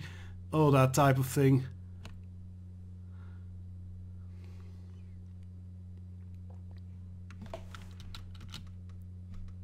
So let's see, we'll take War Member with a Warband attack on Asius first. Ooh, and he keeps hammering hard on you. Yeah, Atlas, you are not in a very good state. You're probably... Oh, or you are. No, you defend solidly against that. 1, 5, 1, 19. So yeah, it's a pretty epic duel that you and that orc fellow are having. Like, parrying, dodging... Atlas swings his hammer, misses entirely. The hammer's wedged into the soil, and the orc thinks he has him. So the orc takes a great big swing, but Atlas pulls the hammer back up in time to deflect the orc's weapon. Something along those lines. Reminds me of the intro movie of Warcraft 3, the original one. Oh yeah, the orc and the human Fighting, yeah. until the fire demon falls from the sky and murders both of them. Yes, and we do have that little fire on the center of the battlefield, so who knows. And now for the odd boy, I suppose.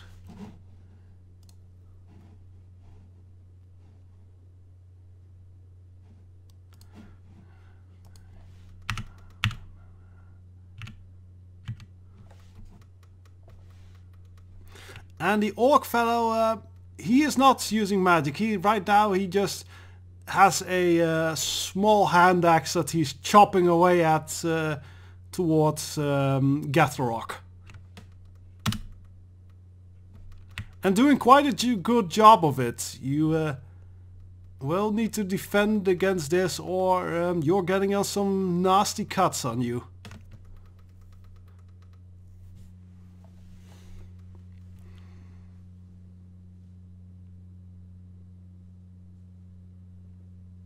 Bobo?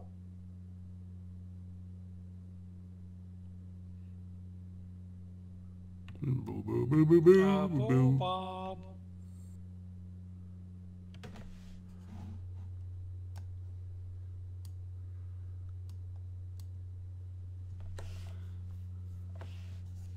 Is a Bobo present?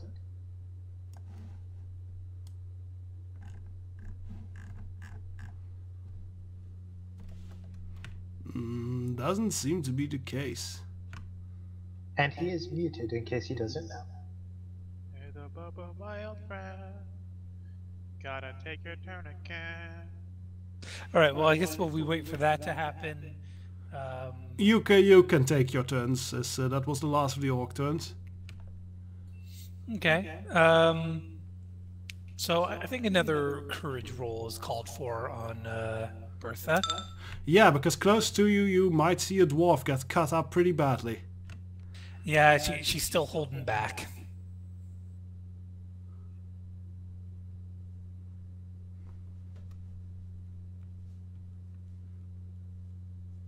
Newin is going to pick up the flaming Bina and... I wouldn't recommend that. It's literally on fire. Yeah, at this point it's probably fairly burned up at this point.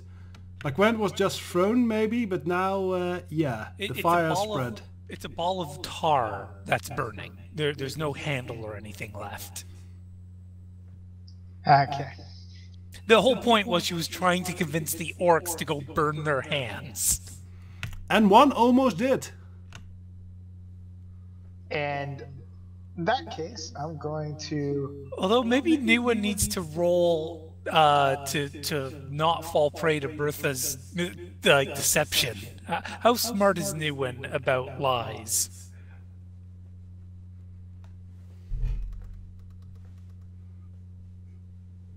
Well, it's neither a strong point or a bad point, so... Well, that's why I'm leaving that decision up to you. Would that fall under speaking with people? No, I don't think so. It's not so much about expressing yourself or social stuff. It's more like how ridiculous lies you believe. Like, honestly, Atlas might think being too trustworthy, he might possibly fall for this. Yes, but it's meant for orcs, so... Yeah, exactly, so... And he's also fighting for his life, so he probably might be too distracted. And I don't think he's going to be that dumb. He's going to look at it and notice that it's covered in tar and all flames, so he's like, Yeah, fair enough. Instead, can he pick up a rock and hurl it at the odd man? Well, actually, what's going to happen is he realizes that the orc in front of him, although not deemed by his god to be immoral and worthy of smiting, on paladin standards he is. So he leaves his hammer and head embedded into the ground where he just smashed, pulls his left arm back and swings at the face of the orc. Okay. Well, that seems to have caught him off guard, and you definitely whack him hard in the face. It's not lethal, but you definitely send him flying back. He did not expect this. Also, if I may ask, are you familiar with the gods of the Forgotten Realms a bit? I don't even know anything about the game. Okay, fair enough. We won't make a specific god then yet. And in response to my question, can I find a rock and hurl it at Stone Man 2's face? Yeah, I think it's easy enough to find something to throw. If not, you can probably find a knick-knack or doodad of the body of one of the orcs that you that are one of the orcs' corpses that are piling around town now. Throw a dead orc at the orc? He's... Well, a whole dead orc I would need a solid strength roll for, but... Helm. That's his god. His god is Helm. Yeah, and you hit him well, so... He... Can you make me a strength roll as well? Sorry to interrupt, but I was looking up the gods. One of the gods is Lathander, I guess? Yeah, Lathander is a good paladin god. We'll say you follow Lathander. He's a typical goody-goody two-shoe. Here's the link for the wiki for Lathander. Scroll down slightly. Why not? Oh, no. So I know the perfect god for you to serve. Look, I think you should be a servant of the goddess of love. Go to the link. The image is literally his token. My token image is literally there. I know. But I think you would be a better servant of the goddess Loth. She's a very kind and nurturing goddess. I don't quite believe you. If you are into weird BDSM matriarchal things, yeah, sure.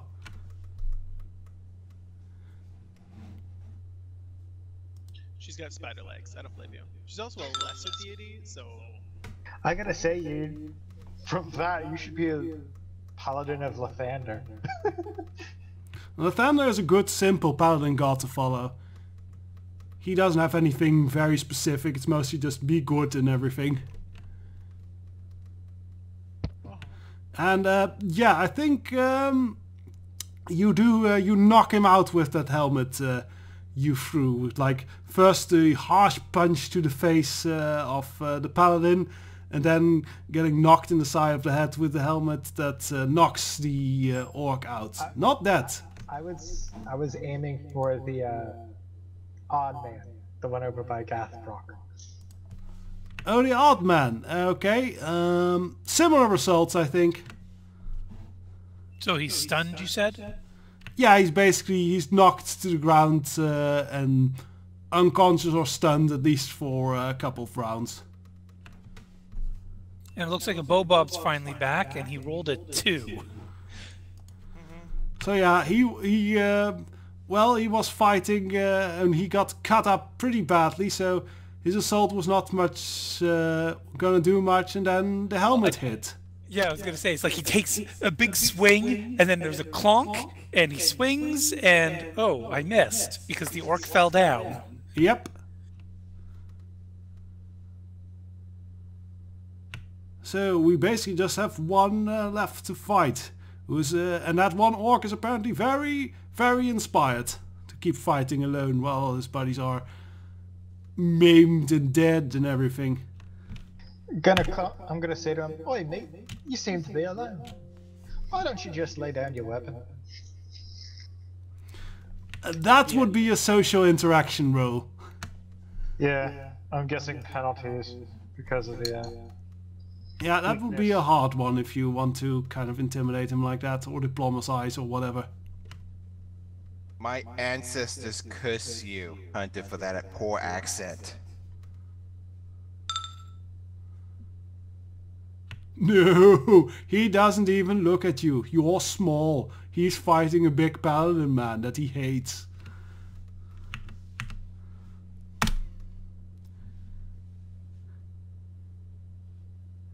And not doing a terribly good job of it, though. Finish him off. I didn't mean suck his dick, Gaffbrock.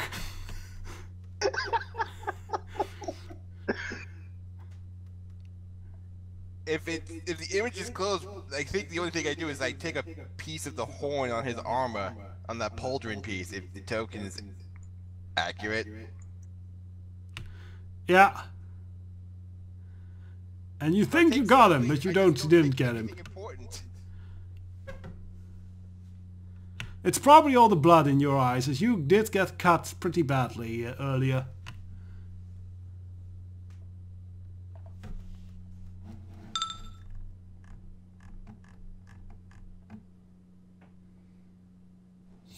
Well, I think Bertha is going to go inspect some bodies to, try and determine if any of these are still threats.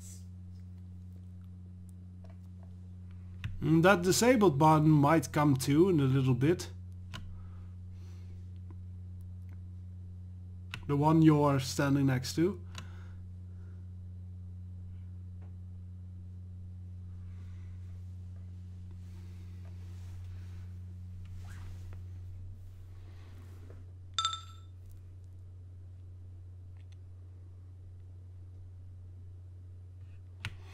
You can probably make sure he stays out a while, or you can just mercy kill him, whatever you wish.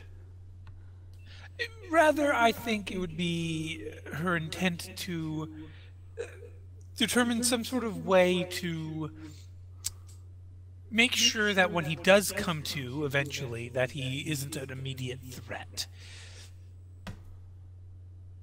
Yeah, you can probably deal with that.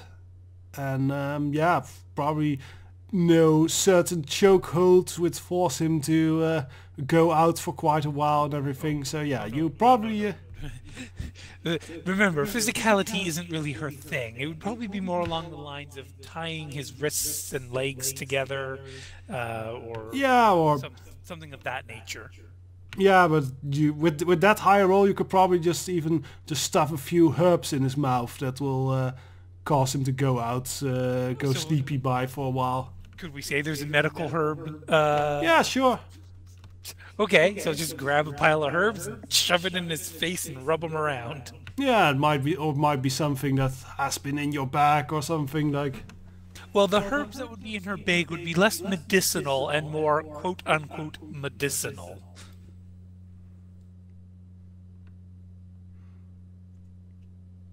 Oh, whatever works. But yeah, you at least, no matter how you keep, you know how to keep him sedated and harmless for quite a while. No, actually, yeah, she's probably just going to use some of her recreational medicinal relaxants. The kind of thing that makes you giddy and happy in small doses. And she's going to give him probably a bit too much. Because he's a big guy. You know, he's an orc. He needs more. Yeah, that works. And now we just have one guy that needs to be finished off. And not in the way that Gaffbrock tried.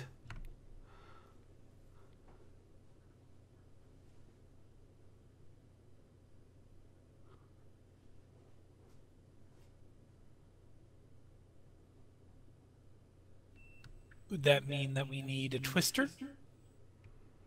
A twister or a Niwin could also probably finish it off.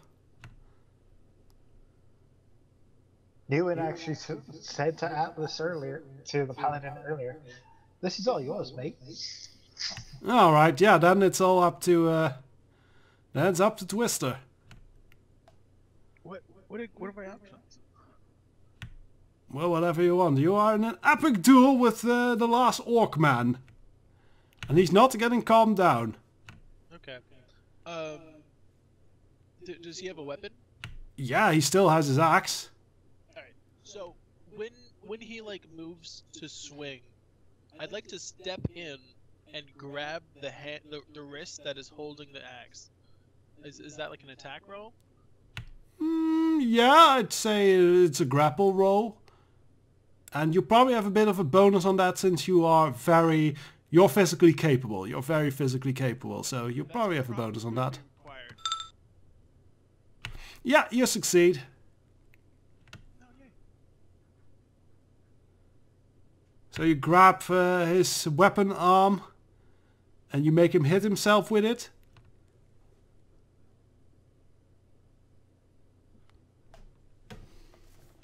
No, actually, I was also, when I had the time, I was going to roll a inspire or like something to cow him out of fighting. Okay, would be a hard roll, but you can roll some kind of intimidate or something for that, yeah.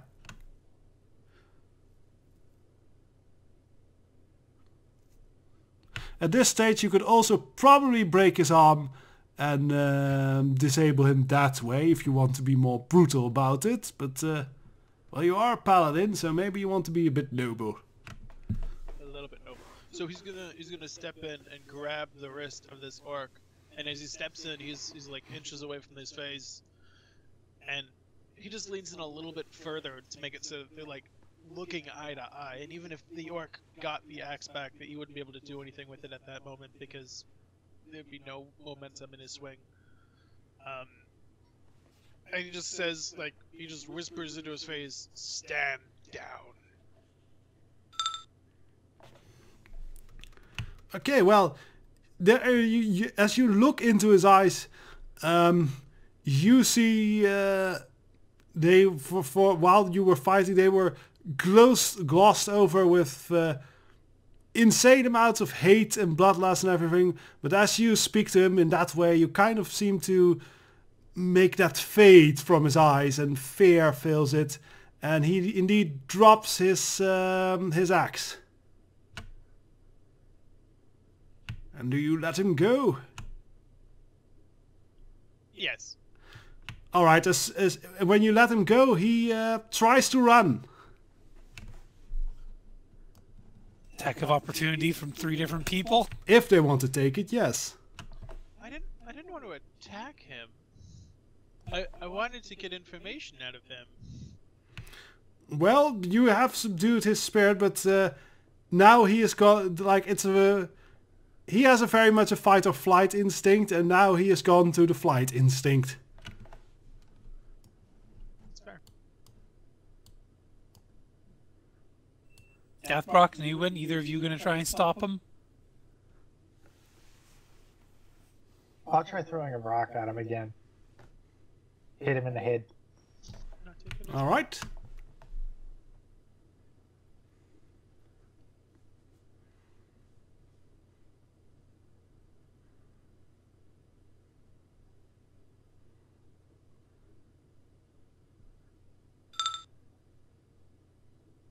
I think that's a no. No, you miss with that. Okay. Do you think it's obvious, like Bertha could see this happening, that he's running away? Yeah, she can see that. Okay. Because it's kind of like... That's, Right. Is a Bobop here or is a Bobop AFK again? I think Bobop was AFK. He's headed to the oven. Okay. Then I'm just going to go ahead and have Bertha shout out to the running away orc to hold himself, for the lady wishes to have words. Outright lying. Nice one. And yeah, I And think you you'll know what? succeed. She's gonna grab that amulet that the Oddman had, and she's gonna hold that up. Alright, yeah, and that total picture works as the orc stops and slowly turns his eyes to Bertha. And then as soon as he sees her, especially with the amulet, he does indeed go to his knees and kind of puts his hands up and behind his head.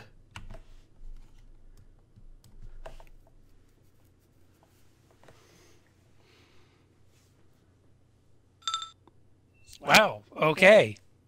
Well, she's going to stride confidently up to him, glancing over to the others as she does, and hopefully, express with her eyes, "I got this." For an orc, he is a very muscled and well-bodied individual, so maybe that was what inspired her courage as well. Sorry, what? For an orc, he is a very well muscled and nice-bodied individual, so maybe that inspired her courage. No, I don't think that's really her type. But Fair enough. the tusks don't really do it for her. She's going to basically kind of try and get a very authoritative posture and looking down at him over her nose and say, "Explain your failure."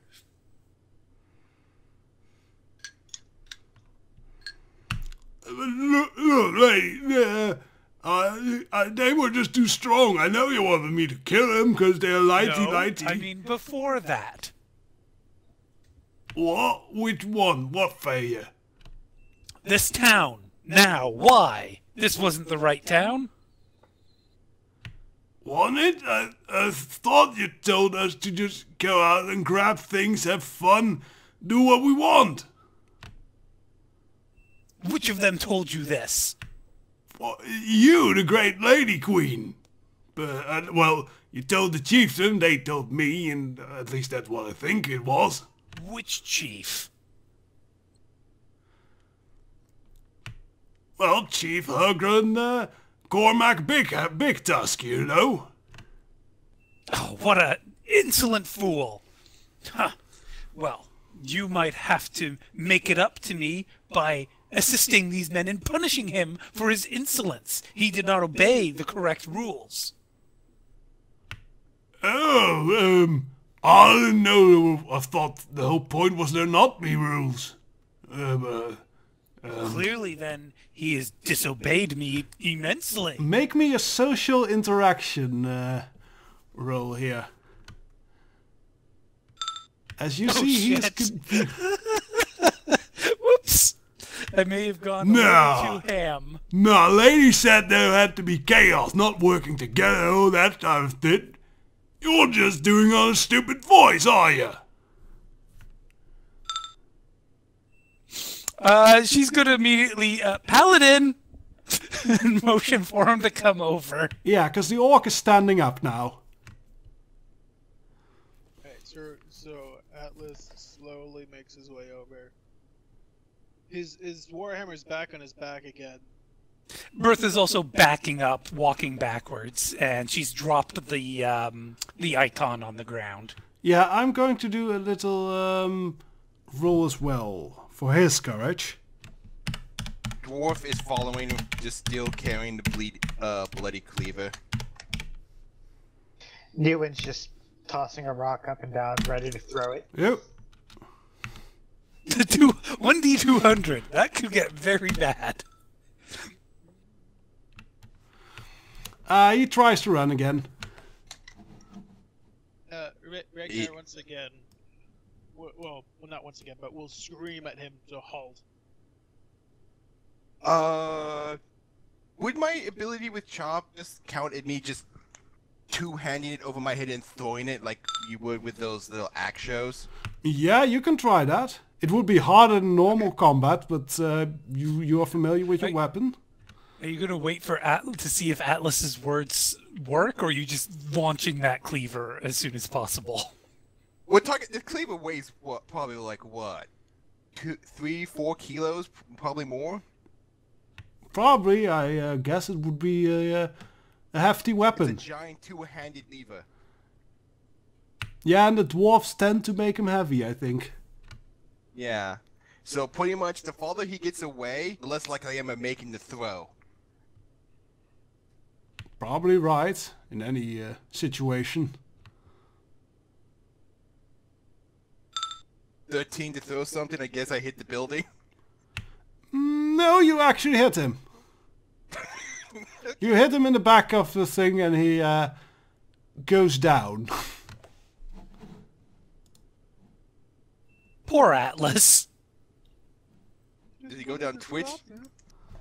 Does he go down twitching? Or is he... Maybe twitching for a short while, but that thing is buried pretty deep in his back of the head and his spine in a large place, so yeah. Yeah, okay, gonna go over there, just go... Uh-oh. And also, just so you know, the 12 would not have been enough to make him halt at this point. Oh, okay. Yeah. Well, Gothbrock, Gathbrock is just gonna be right there, just taking a little time and just trying to unlodge the cleaver. It's a bit of a hard angle to get it out. And Bertha's gonna get... Oh, sorry. What was that, Twister? Oh, I thought you were saying something, Twister. Bertha's gonna give Atlas a kind of awkward thumbs up and a kind of... she doesn't quite wink and she doesn't quite smirk, but it's kind of both of those. He's a goofy smile and she blinks at him. Alright. Atlas is also pretty injured at this, or at least he is in a fair bit of pain at this point. Alright. Well, he was planning on walking up and grabbing the medallion and then talking to the orc, but he's... I don't know the spell list, but the spell that I know for a paladin is lay on hands. Yeah, that's an ability a paladin have. Okay. I'll give that one to you. Okay. So he just has his hand glowing, and it just seeps, like, encapsulates his armor as he goes forward and picks up the medallion that... Yeah, you'll feel better, but you still probably have the feeling that you might want to take it easy for at least a day. Well, I got a live one here. Yeah, you have one that Bertha kind of knocked out with drugs, and the other is, well, he's not knocked out, he's just constantly screaming in pain, because he got his dick pierced. Not involuntarily. Pierced. Not pierced, it's gone. Yeah, he's in bad shape. Anyways, would you all be fine with a break here? Sure. Sounds all right. All right then, I'll stop the recording, see how that worked out, and yeah, we'll have a short break for drinks and everything, then can do some roleplay. Right then, welcome back. Yeah, we have a field of dead orcs who were raiding the town and screaming about the big lady and everything. Yeah, that's as far as we go. And Bertha spotted a mystery fellow who was acting very suspiciously. But only one of us is aware of, I think. Yeah, only Bertha pretty much followed, kept an eye on him.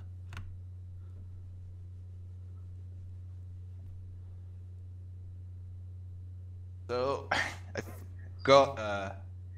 Gathbrock finally gets his cleaver clear of the orc. A bit of visceral gore spreads as he finally pulls it out. So, Pally, what do you want to do with this one here? Pointing at the one that I demasculated. Oh, my dick. Well, with the amulet in hand, and still thinking about using another land hands, Ragnar starts walking around the fire and towards the other orc. Oh, I am no longer a man. I'm not worthy of her anymore.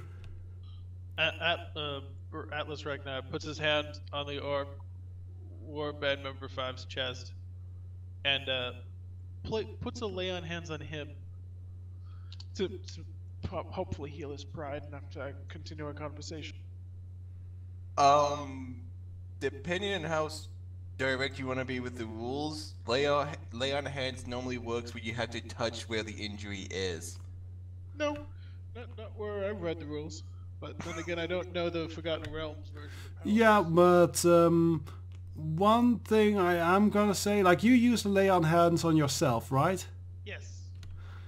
Yeah. 4 years. I'm not sure how often paladins can do that, can do lay on hands, because I'm reminded that it might just be one time a day. It's about based on the charisma modifier if you want to be exact on the regular rules.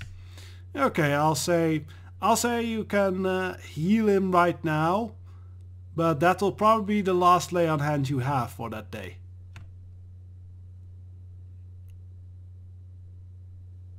So, lay on hands is 2 per day plus 1 per fight. For which Well, as per 4E. I don't know Yeah. what rules you go by because no one ever provided it. Yeah, for now I think 2 times a day will be fine. Fine.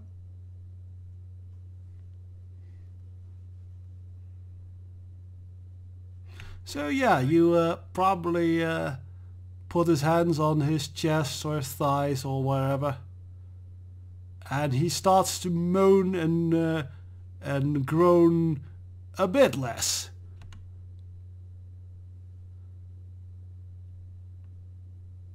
It He doesn't still make her seems work very expensive. defeated, as it were. Wait, are we using the 4th edition Forgotten Realms? No, we're doing the Oh, we're doing a Al Diablo version of We're doing Forgotten a hard Realms. Okay. Yeah, and if we want to go by lore and time-wise, this would be 5th edition. Okay. The 5th edition Forgotten Realms is so vague that I can make up a lot myself.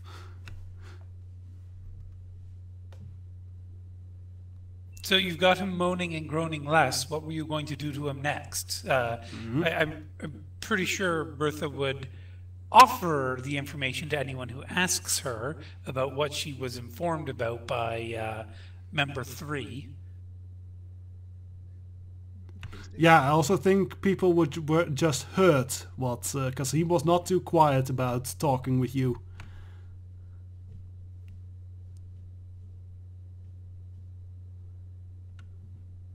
So yes, you have 2 prisoners you could, well, one is knocked out currently, but you could probably interrogate him more easily later. But yeah, you have 1 orc currently conscious that you could interrogate, however you wish.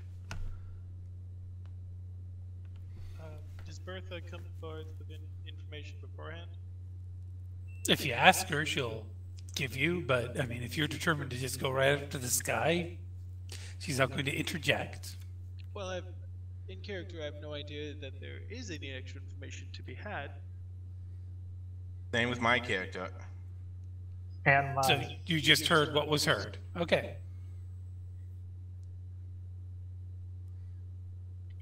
Yeah. Okay. So, Atlas holds up the amulet a little bit towards the member 5 and is like, "Tell me more about your lady."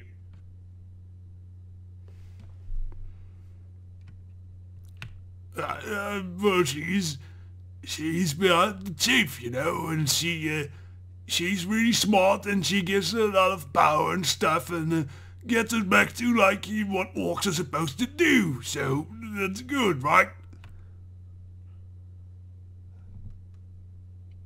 No, because that puts your race back on the bottom of everyone's, well, not on the bottom, but near the top of everyone's shit list. The shittiest part of everyone's shit list. Well, other races are made of pigs anyway, according to Grooms. So what's our care? If pigs think like all the other pigs ruin the races, shit. work together and they kill the orcs, that could be a problem for the orcs. Yeah, I mean, Your king has a good thing going here, honestly, with his kingdom. Who both is lazy and fat? Like I'll most be better, kings who both? when they're doing their job properly. You guys make me a roll for social interaction or charming or however you want to do it.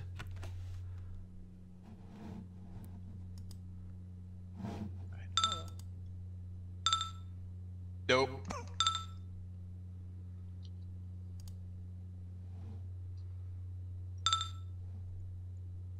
There we go. Yay. So, probably thanks to healing him, the paladin's word seems to... Why not the fact that he was the most stand-up fighter, not using any sneaky trickery, or he was just like a good stand-up fight. That too. But yeah, somehow he seems to get the orcs' attention the most. Look, I ain't higher than the rank, alright? I'll just follow what the chief does. And the king put the chief in place, so I figure if the chief says it's good, then the orc king must say it's good, so it's all good. And you're saying that your lady stands behind the chief? The chief and any other strong orc warrior that's about, yeah. Well, mostly the male ones. Atlas Ragnar turns over to the other members of the party, wondering if, like, just giving an inquisitive look.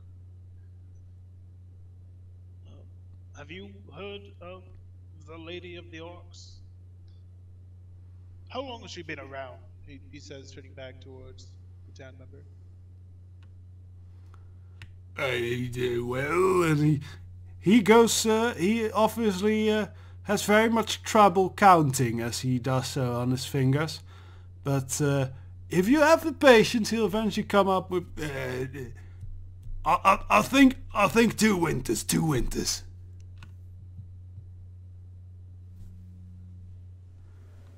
Okay, so 2 years. The weather cycle is different.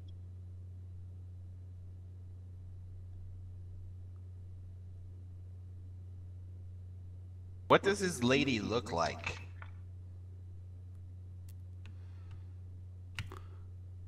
Well, I ain't seen much of her, but she's a big, beautiful, very beautiful, strong orc, you know?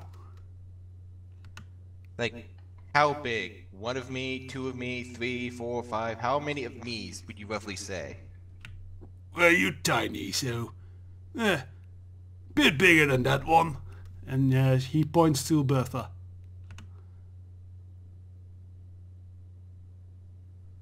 Both is a human, right? Yeah, Bertha's also like slightly below average for a human.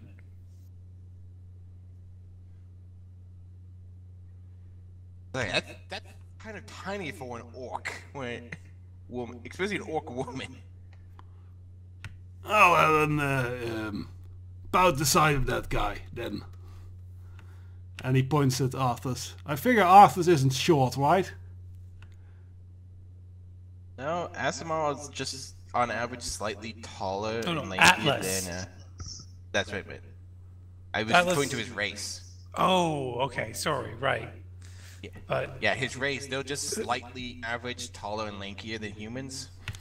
Basically, you're suggesting she is of average orc woman size. Not that big then. at this point, Bertha's kind of like, do I look like an orc? No, but you could use a few extra pounds, lass. Oh, no, she actually is supposed to be, got a bit of plump to her. Oh, okay. I thought she was supposed to be like. Yeah, no, she's well fed, so she should look Okay. good by orc she should look good by dwarf standards. Oh, so she's got some meat on her then. Okay. Yeah. Wow, it's interesting how in a conversation we had earlier about the characters coming up exactly right now.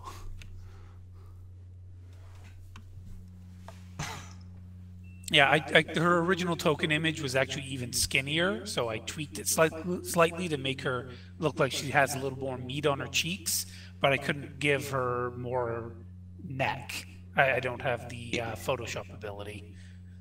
Yeah, okay, because even with that, it looks like she's still a bit of like, not petite, but Slender? Yeah. No, Yeah. I know. She's supposed to have curves. okay. I rescind my statement then.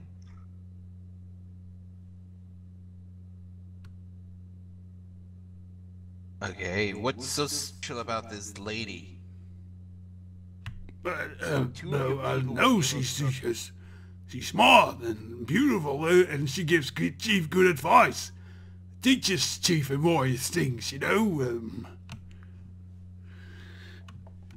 Okay, yeah, the character, she's obviously just the power behind this puppet war chief then. Okay.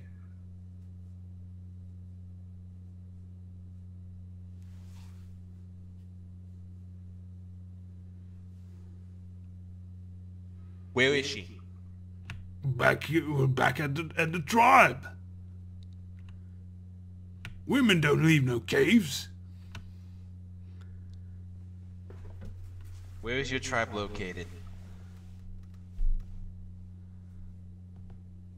I want another social interaction or interrogation roll for that. Can it be intimidation as I'm just like eyeing my cleaver at him? Yeah, sure. And that'll for you give a bit of count as a strength skill, as it were. No, you're not scary. He's probably too distracted by my hat. I actually am wearing like a chef hat. Why, you can figure that out yourself, can you? I think at this point... Oh, sorry. Atlas, you can go first. I didn't say anything. That's me. Oh, sorry, that was Hunter. Sorry. All right, Hunter. I'm going to start sharpening my blades against each other.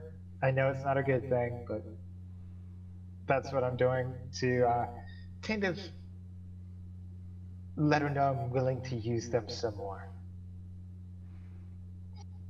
Intimidate the hell out of him. And you probably have a bit of an advantage on that, given what you did to him earlier.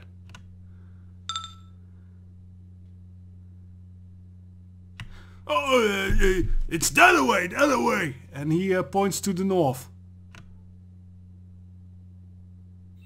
Bertha's going to approach and say, you're going to have to do a bit better than that. You know, the mountains are kind of a big place. So, you know, if we were following the river, would we go to the river that goes that way, she'd point west, or that way and points east? I'm going to have to look at the map myself for a moment. I'm going to make a roll for that orc, one moment, on his knowledge of geography and everything. Well, I mean, I'm making it as easy as possible for him. If you're following the river, which is... Yeah, exactly, but he's still... Like, he doesn't have a map or anything. He probably never seen a map, so it'd still be a bit... but if he rolls decently, I'll just point to the map where it is. Where it's indicated it would go.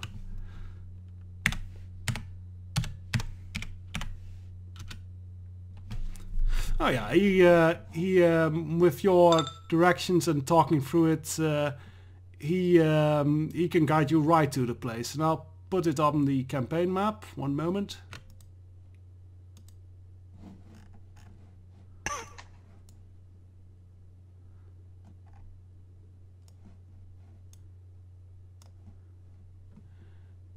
What place would be... Oh, so it's at the fork in the river. Nope. Nah, it's a bit deeper. Okay. It's over there at the river start, as it were, deeper in the mountains. Okay. Even though you guys are, he's clearly pointing that way and it's easy to see, Gathbrock is gonna think that it's like over here following the other fork. Why is he that dumb? He has a bad sense of direction. Is that really one of his Very well negatives? role played there. Yep. One of his negatives is poor pathfinding and direction. That's why he took the most injurious routes to get here instead of the much safer, longer route. Yep. Right, so I'm guessing east and west, you always get the two confused. Sort of, he's just like,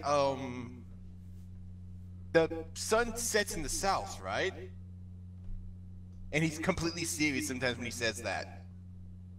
Okay, so Bertha would say, "Oh, that's very helpful and handy of you. Thank you. What should we call you, Mr. Orc?"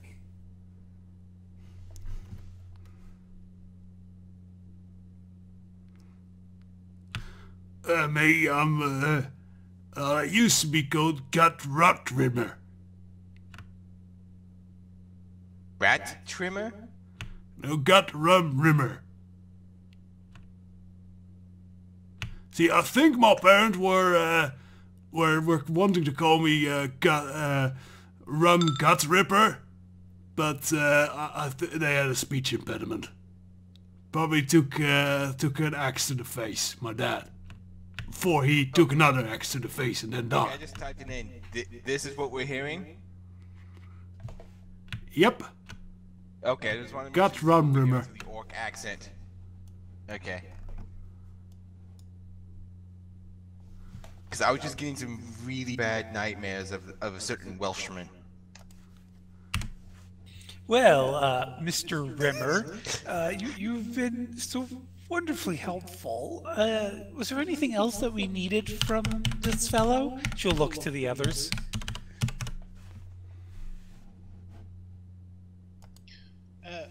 Atlas is going to look at her, point a finger in her direction, and be like, "We're not killing him." I never ever suggested such a thing. I'm asking if we've got all that we need from him.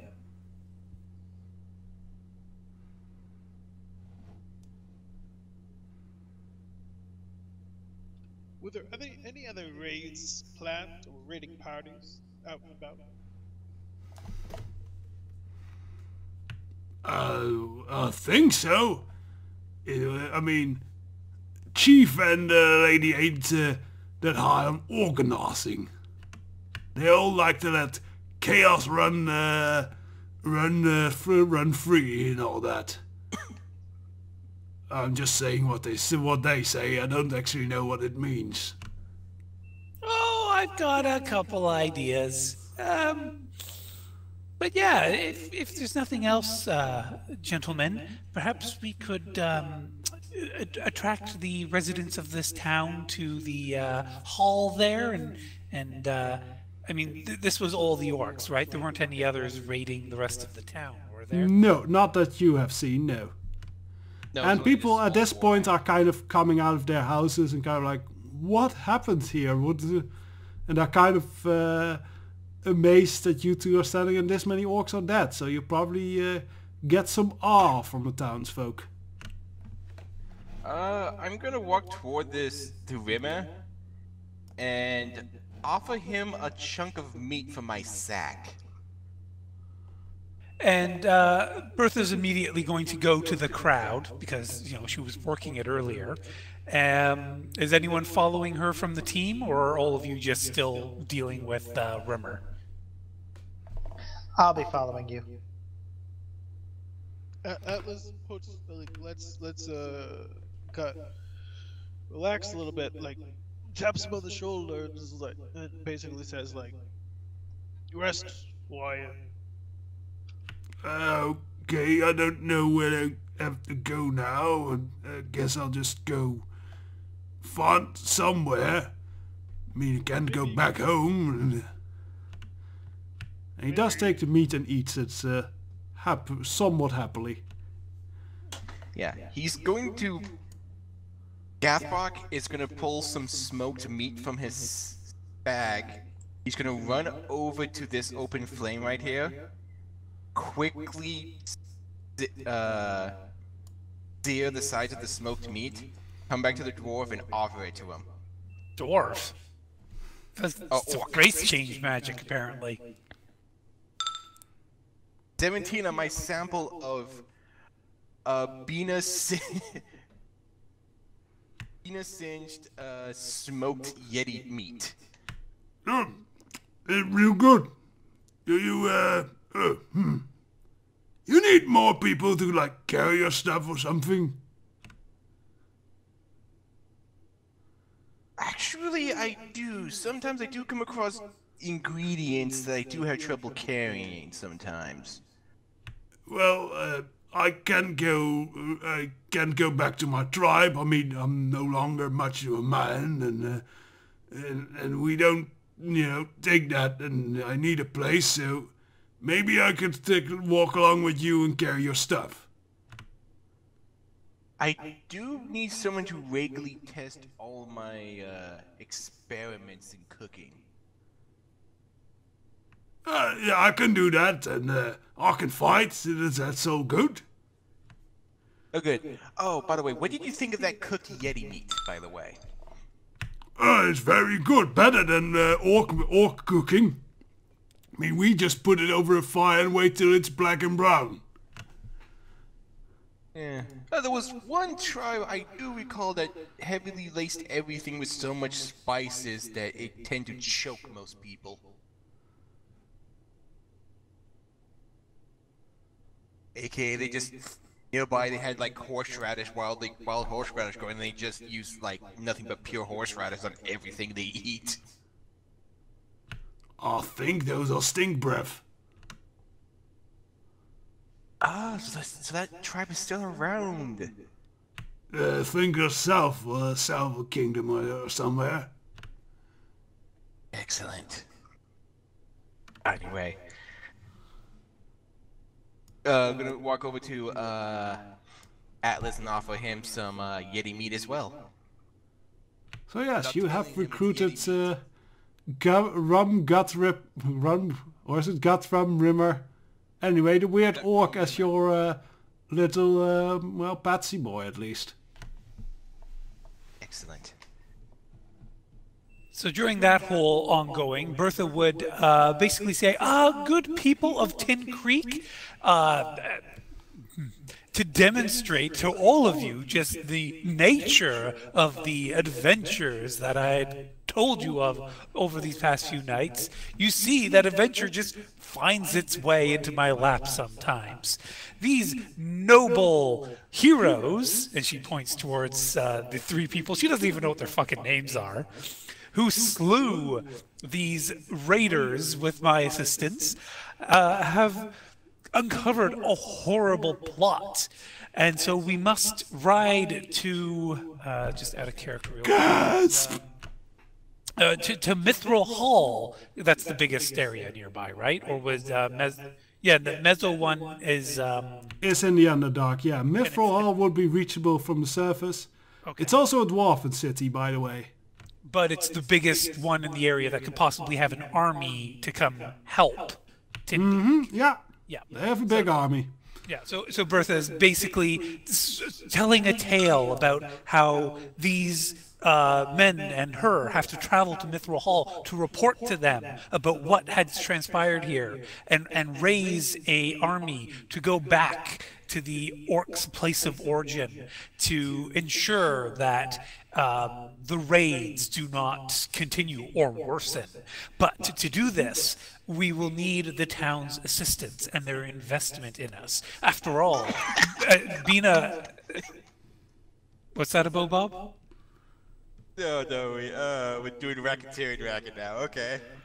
After all, Bina sacrificed her most expensive musical instrument to do battle here, and Bina is a very, well, after all, no one in this region ever uses Venus, and many of you don't even recognize the device, I'm sure.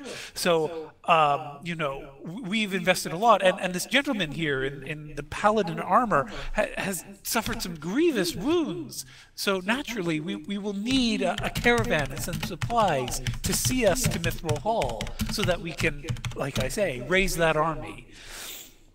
So, you want to see if I'm deceiving them? Is that what you're saying?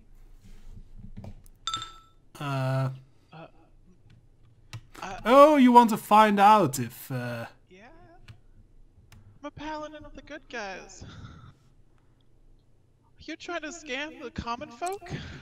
It's not really a scam so much as she legitimately wants to go to Mithril Hall, and she figures, well, you guys are adventurers, right? So, you know, this just kind of works out in everyone's favor. It's just she knows that it's not a short journey, and it would be better if we could do it comfortably and with health rather than running ourselves ragged, getting to Mithril Hall and wasting all sorts of our own resources, you know. It's not so much a scam as it's just sensible practices for adventurers. Yeah, yeah, you may make... I figure you might either roll some kind of deception for this or a convincing roll, if depending on how much you mean of that.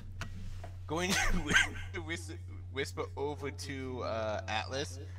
Well, I did raid the village. They didn't really do much in the way of raiding. It's the closest village to their lair. I would say this is probably not the first time they're being raided. Fuck yeah! Boo! Yeah, no. I guess I've been found by the hero of Tin Creek is the latest. That's just the latest in a long list. After all, like the most famous one was the adventure in the Spelcher of Gloom. I'll tell you more about that some other time. But dear say, there were liches there. Did you say I thought our sector destroyed the rest of them? I'll need details. And the crowd is, yeah, thoroughly behind you. Like, oh yeah, of course. This is amazing what you've done here. These bloody orcs and everything. It's probably that filthy half-breed too. We should maybe find out where he is, round him up, and set him on fire. It's a very good point. You bring him up. Who is the town magister or sheriff? I have some questions to ask.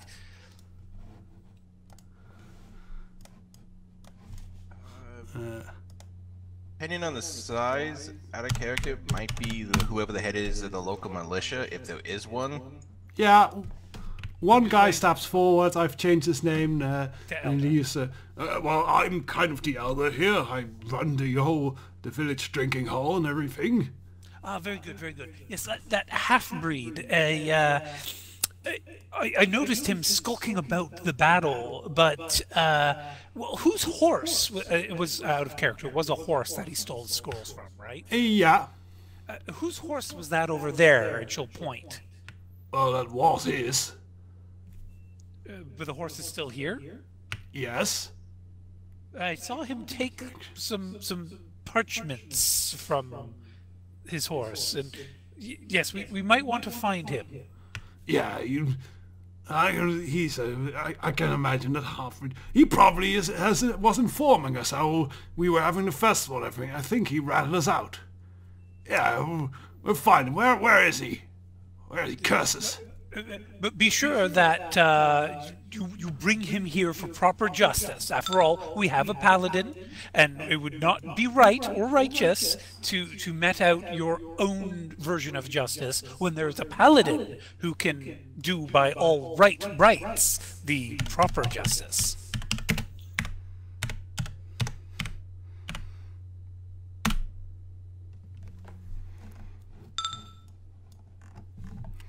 Alright, so the townspeople kind of get all excited and everything.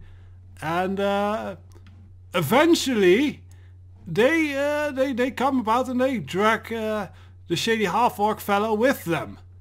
They actually catch him. How long will that be comparatively? Like hours, minutes? It's a small village and there's a fair number of people, so probably half an hour or so, not much longer than that. Okay, so between then and the half hour, we probably also want to deal with the drugged up orc oddman. Yeah, let's do that then. We'll leave these villagers standing about doing their thing for now. Very good, thank you. So actually, I also think Bertha might, come aside and introduce herself as the great and infamous bard, Bertha Chadwick. I'm sure you've all heard of me, and if you haven't, I understand some people haven't traveled that far and wide. But the three of you, your names? I'm new in Lightfoot, not to be confused with those Trickfoots. Gathbrock Ironcast. Traveling chef. Atlas puts one hand on his hip, and he holds the other hand out and just says, Atlas Ragnar, Paladin of Hell. So wonderful and excellent to meet you all. You've done quite incredible work, I must say. Yes. Now, I've already spoken to the townspeople, and I do hope the three of you will agree to this, but we really should head over to Mithril, as this is a rather pressing matter, don't you think? Yes. I just came from there, but I guess I could go back. Can I make a reason for my character to come here only to immediately leave? I hope I don't have to go to Mithril, says Rum Guts Ripper, or Guts Rum Ripper. Let's just call him Remy. What was it you had said there, Twister? Couldn't hear you. Let me try this. Is that better? That sounds better. Yes, indeed. Could I create a reason for my character to come here only to immediately leave? Because he was obviously coming from the south, so it wouldn't make sense for him to come this direction to go if he was going that far west. Well, since you're a paladin, I can literally say you got a feeling from your god that you had to come here. Okay. I was going to say that I had to hand a letter to the elder.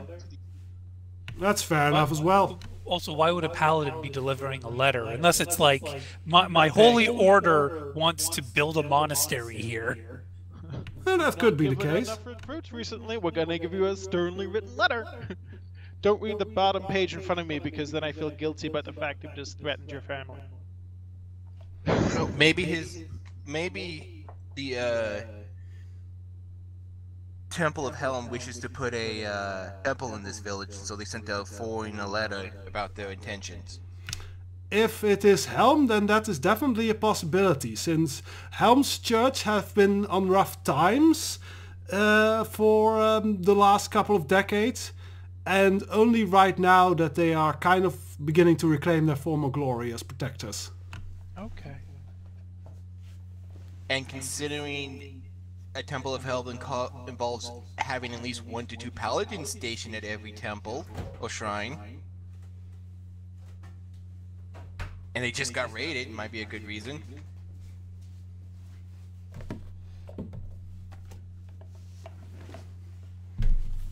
That's fair. This might even be a sign of the gods that this must be done.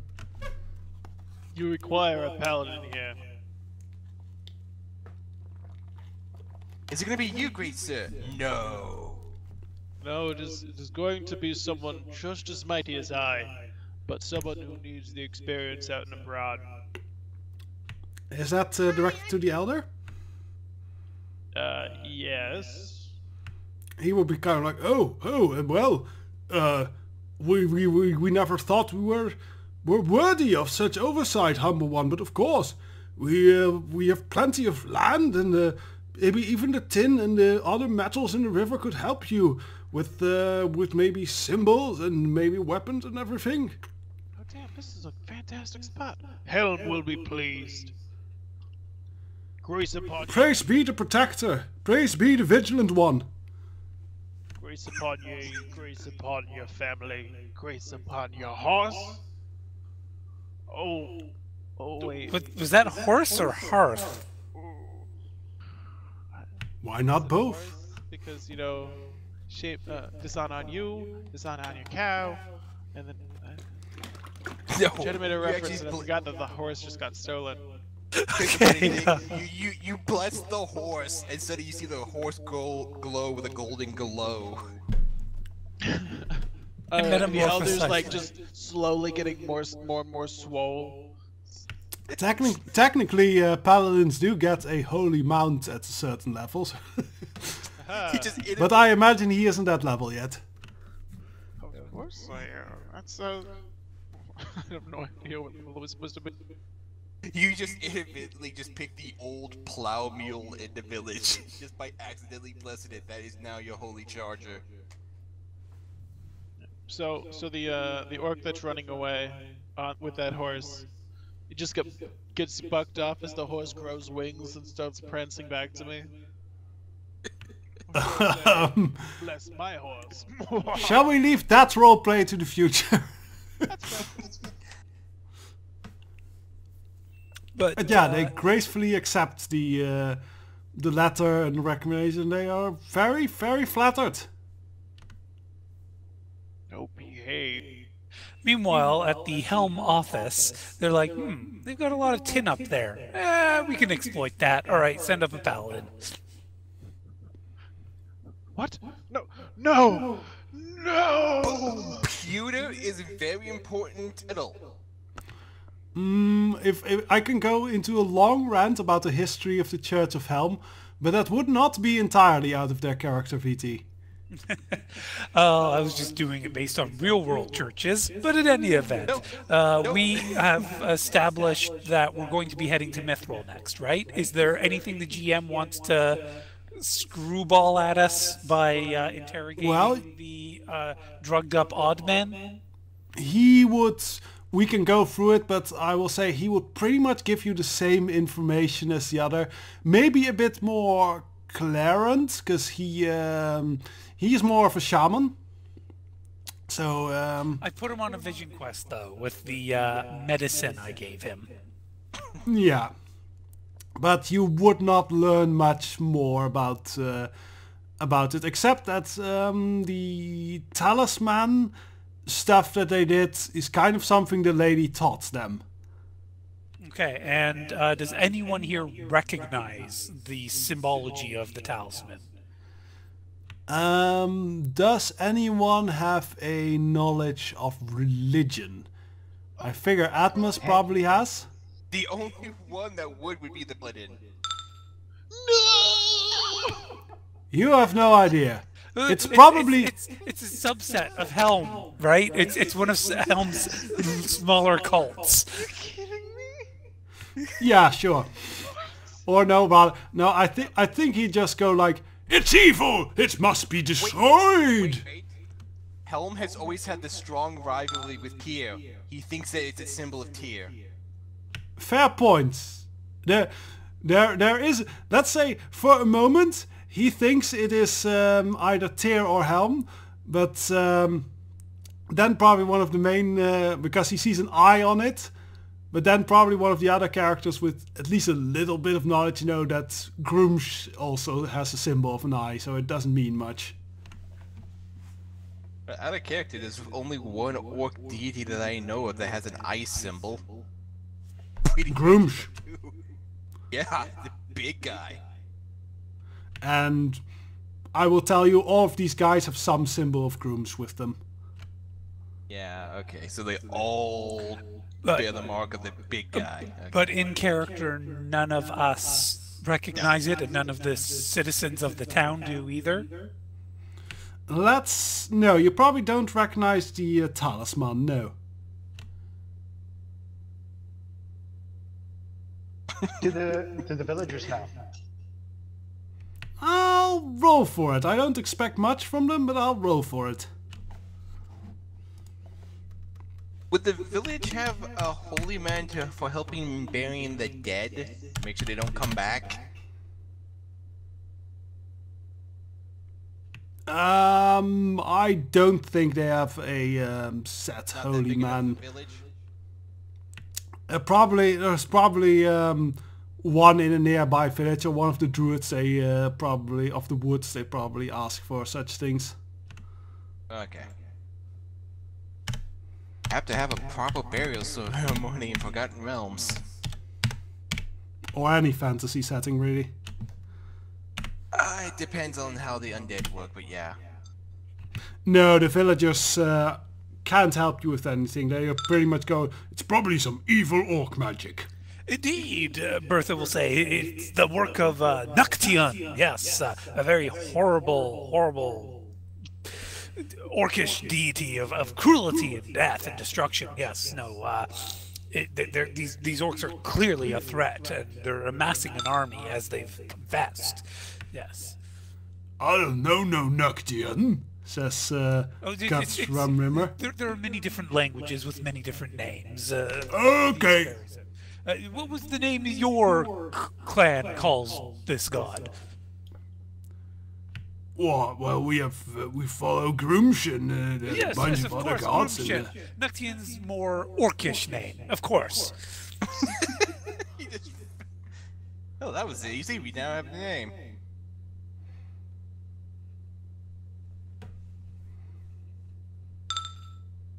It feels like I know the names of the other gods. Those like...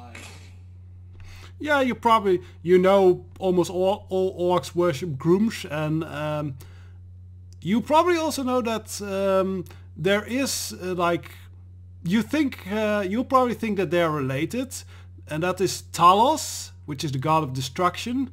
You think they are related to Grumsh. Oh, Sealy, they are the same guy. And after all, this name, Noctian, maybe you've never heard of it, but that doesn't mean it's not the name of this god in some other language. I mean, clearly I'm from some foreign land. We immediately cut to some random orc in just nothing but like a grass skirt in the middle of a jungle falls to the south, and that's actually what they call their god.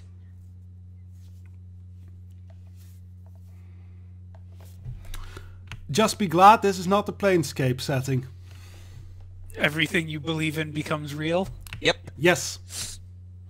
So it's kind of like Discworld, if any of you are familiar?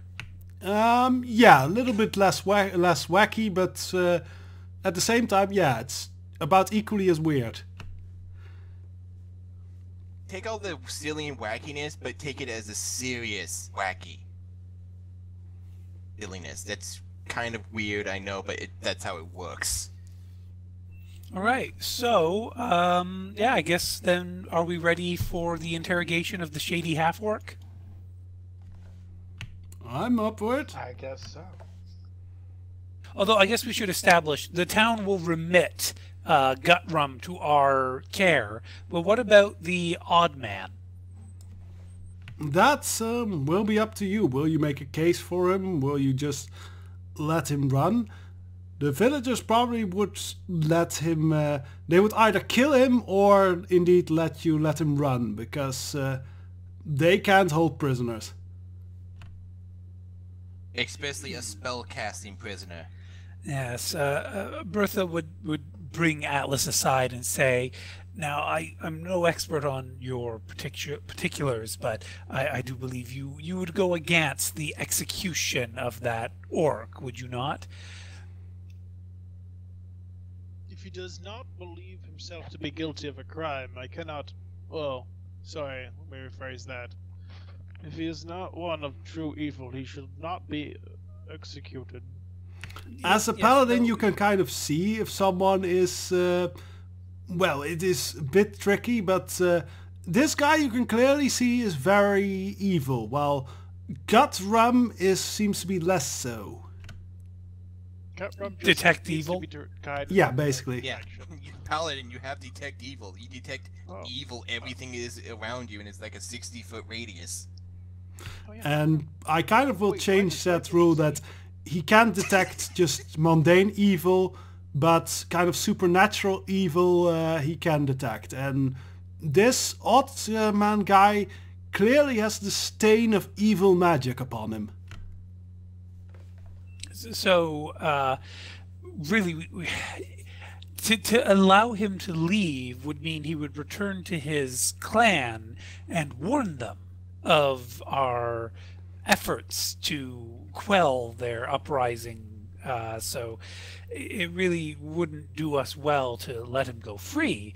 But as the townspeople clearly don't have any prison equipment here, I must ask you what you intend to do, Sir Paladin, Sir Ragnar, about this orc magician.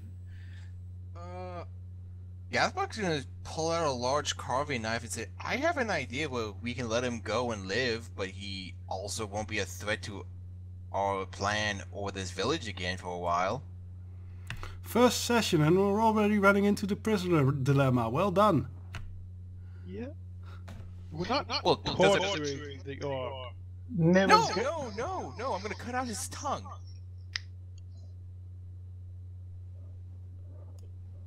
Stir. I just said we're not torturing. I didn't say we're not torturing him a lot. I mean we're not torturing him, period. It's not torture. We're not torturing to get information. We're just cutting off a simple limb he doesn't need, but he vitally needs. He wishes to continue casting magic.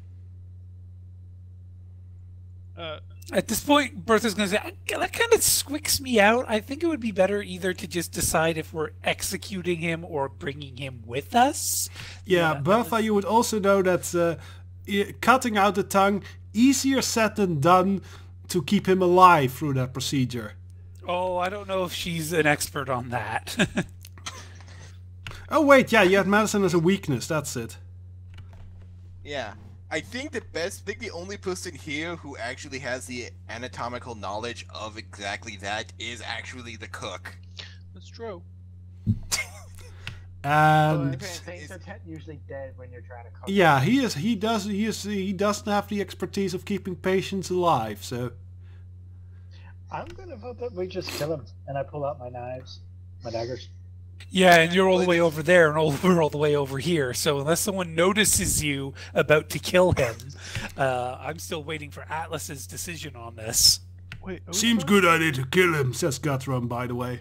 We're not talking about Guthrum, we're talking about the odd man. No, Guthrum says he says, like, I think you should just kill him. And we're leaving the shady half-orc? No, That Shady hasn't Half-Orc happened is yet. coming. Yeah, that'll be next Oh, scene. okay.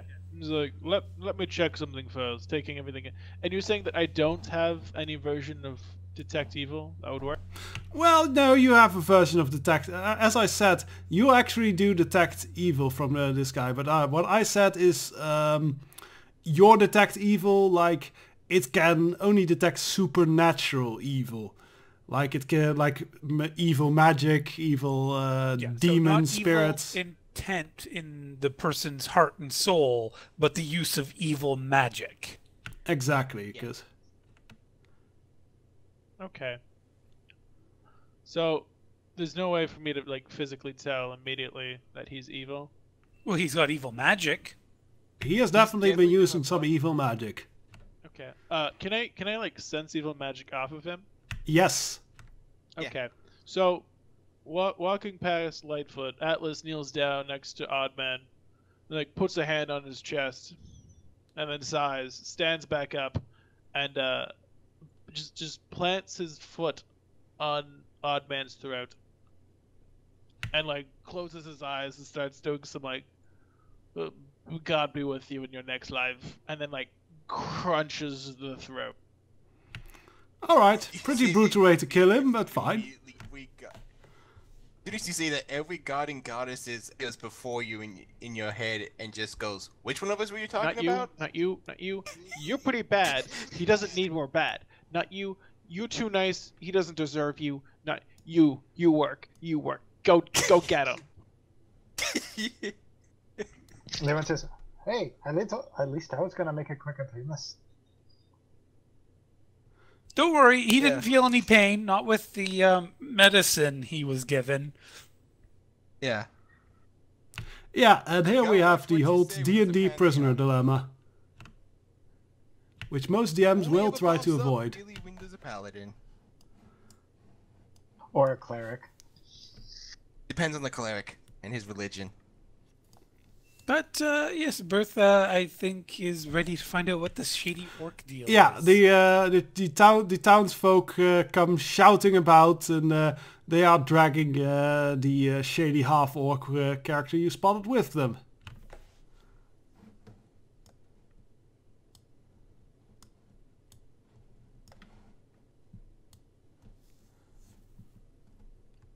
Do I sense any supernatural evil coming off of him?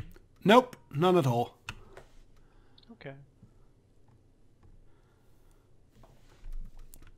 And the shady half-orc seems not afraid at all. He seems irritated. Let me go, you bastards! Bertha will give him a Stupid. little bit of a wave and say, "Hey there, how you doing?" Well, hey there, how are you doing? Actually, other than the potential doom and gloom, things are looking up quite a bit. I mean, after all, we stopped a invasion and, a raid. We stopped a raid, but we're going to go stop an invasion by raising a army in the Mithril town down south. You know how it is. He looks over all the bodies you have around and you guys themselves, and he looks at you intently, and he nods, and he seems kind of impressed. Well, you did a damn good job of it. Well done.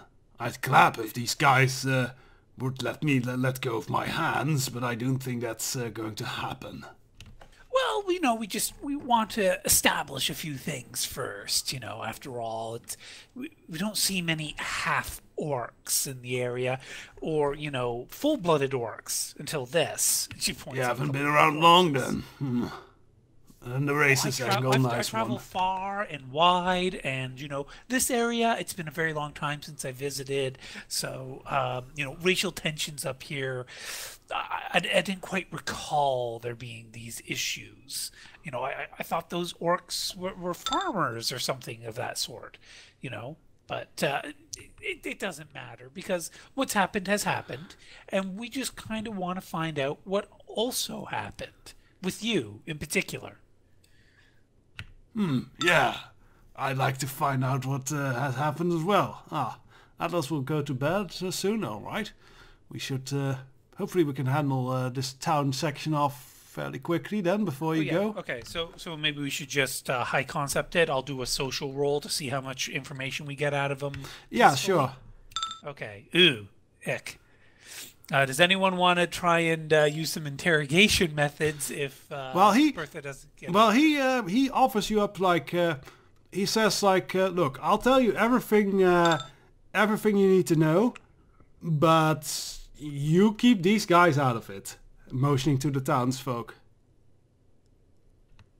Like, I'm not going down, I'm not getting lynched by some poor peasant mob right here. Oh yeah, it is. We don't have to do any kind of lynching. After all, the real threat, the full-blooded orcs have been dealt with.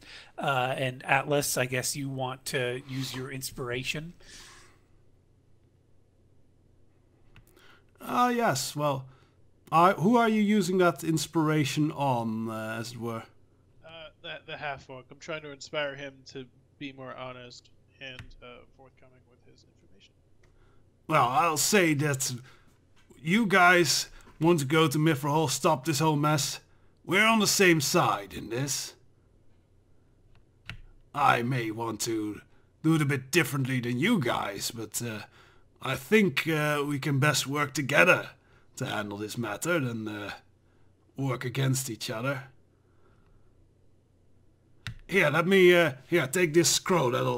That'll tell you more. And he hands Bertha or Atlas, whoever is closer, the scroll that he seemingly took out of the horse bag. And the scroll is? It reads, to your high majesty and the court of King Ubult the 17th. I have just received words from my post that some orcs have gone against your will and are giving in to their instincts or the orders of another.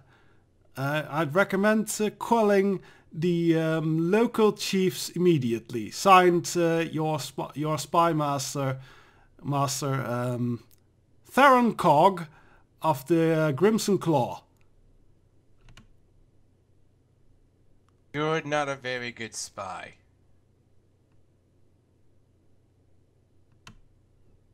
I think he's just the messenger. Maybe, maybe not. Can I sense any magic on that paper? Like if it's enchanted paper that can show whatever you want it to show? That's a detect magic. Yeah, no, that would...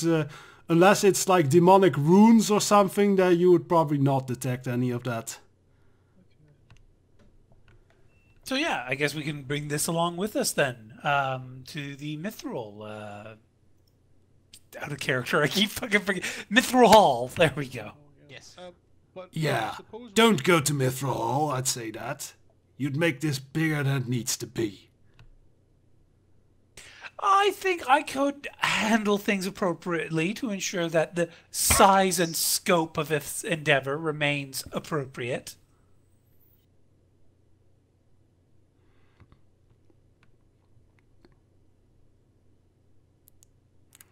Look, we can talk about it. If you want, I'll travel with you to Mithril Hall.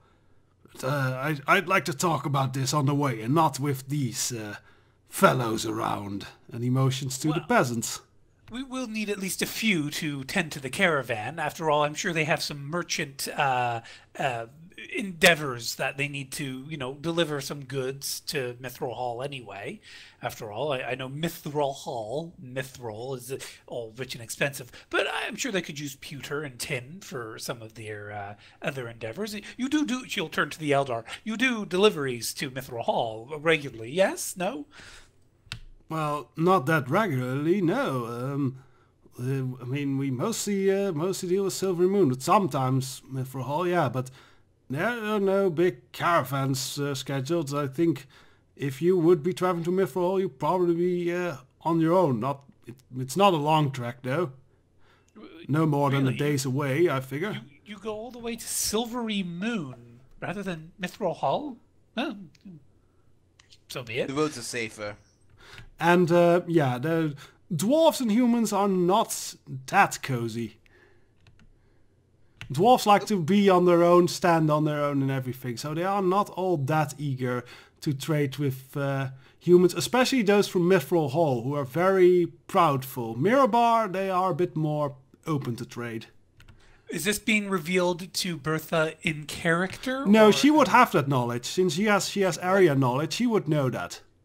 Oh, well, then I suppose we should retcon everything she's been saying to say instead One Stone. Is One Stone an appropriate destination? If not, we can always have it that Gathrock is the one informing her on this.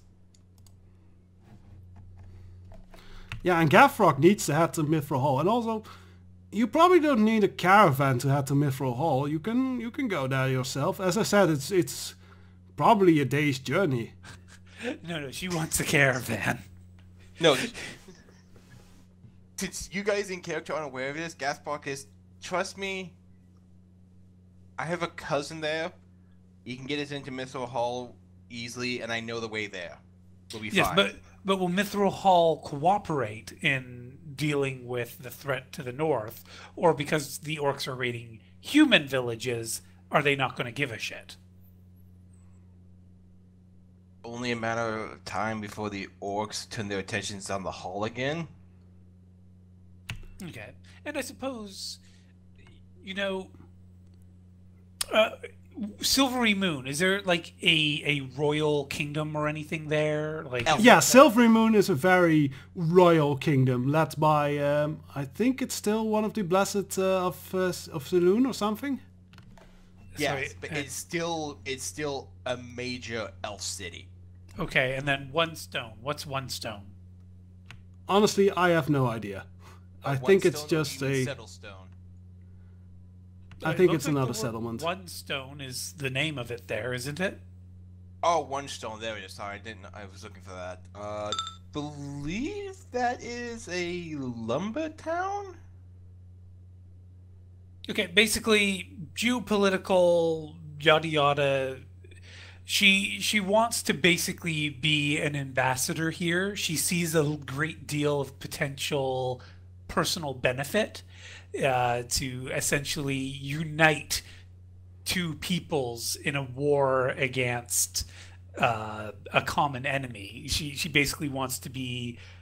She's looking for her own personal gain, but trying to make it look to everyone else like she's just worried about this little town and the other little towns being raided by orcs.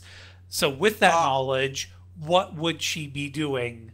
What would be the most advisable destination for her to get her intent fulfilled? I'd say Mithril Hall or Silvery Moon.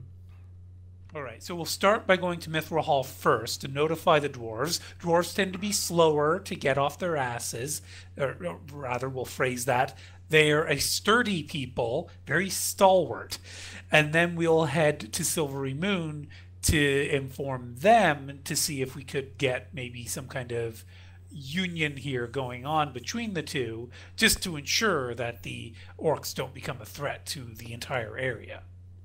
Okay. As a heads up, one stone actually ancient barbarian burial mound. That's it? Ritual site. It's nothing else? Nope, it's some rather important druidic and barbarian altars there. You but it's also could... a massive burial mound. You could possibly, like if you want power to fight orcs, the barbarians, the Uthgard barbarian tribes could be an ally, but... Yeah. All of them live, they all live in Settlestone now. They moved in. They have heavy alliances with Mithril Hall now. Okay, that's good to know. I did not And know what about that. Citadel Felbar. Oh yeah, sorry, Twister. So yeah, real quick, the established plan is to Head to Mithril Hall first, Yeah. and then see where we go from there. okay. Settlestone. So with that knowledge, Twister, did you want to establish anything else as your character? No idea.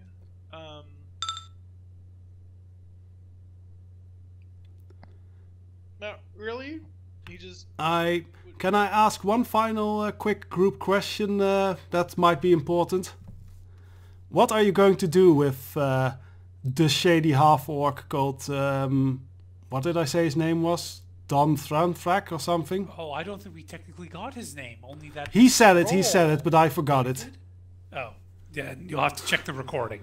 Yeah. But basically,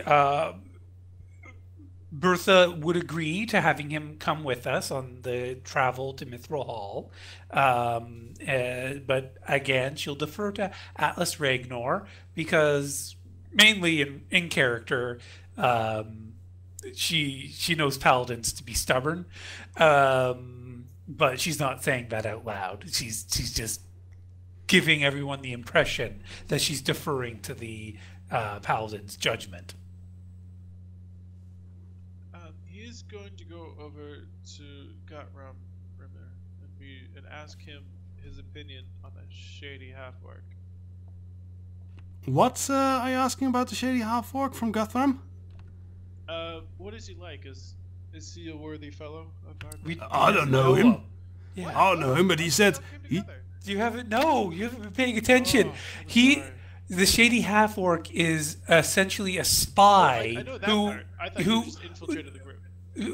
No, he was in the town. Right, okay, you as a character wouldn't have known this either. He was already in the town with the rest of us before you and the orcs arrived. So the townspeople assumed the half-orc was a spy for the other orcs. But we've revealed that he's actually a spy against the raiding orcs. Or at Yeah, least but according if you to ask this document. Guthrum about him and mentioned like he was blah blah blah of the Crimson Claw, I said he was. At the mention of Crimson Claw, he goes, "Oh, Crimson Claw! Oh shit! Keep him away from me. I mean, he kills anyone who betrays the king. Like they kill anyone who betrays the king. Like they you don't mess with the Crimson Claw, no." Yeah, good. Good. Mm-hmm. Well, unfortunately, Gutrim, he's coming with us. Oh, okay. I'm watching him. He ain't gonna kill me. He ain't. You know. It's good to hear, Gutrim. I would not want you dead. You're a great warrior. Good. Yeah, Citadel Felbar is as a fortress city, protects the Silvery Moon and Mithril Hall from invasions from the Nether Mountains to the east. Yeah. So another dwarven fortress city, pretty much. Yeah. Pretty much Nether Mountains has a lot of giants. It's there to keep the giants back. Good to know. Okay. So are we all in agreement then? Is there anyone else who wants to establish something else? Nope. Just that when we get to Mithril Hall, have Gothbrak do the talking because he needs to speak with his cousin Brass Tacks. Yeah, that's probably a good idea. And yeah, I figure the shady orc will probably still have words along the way to Mithril Hall, but we'll get to that next time. Indeed. And likewise, Bertha would also want to have words with Gathbrock to suggest, well, you should... she basically wants to network. And she probably also wants to talk to Atlas a bit, to get to know him a little better. And yeah, Lightfoot... She's probably a little bit afraid of you, but she would suggest that you seem like the kind with a keen eye. You should probably keep your eyes on both the Spy Master and Gut Rumrimmer, just to make sure that the two of them, you know, don't murder each other or murder any of us or sabotage us or anything like that. And... since you seem to be someone who's got a eye for value, if all of this works out in the end, we can be very rich, if you're interested.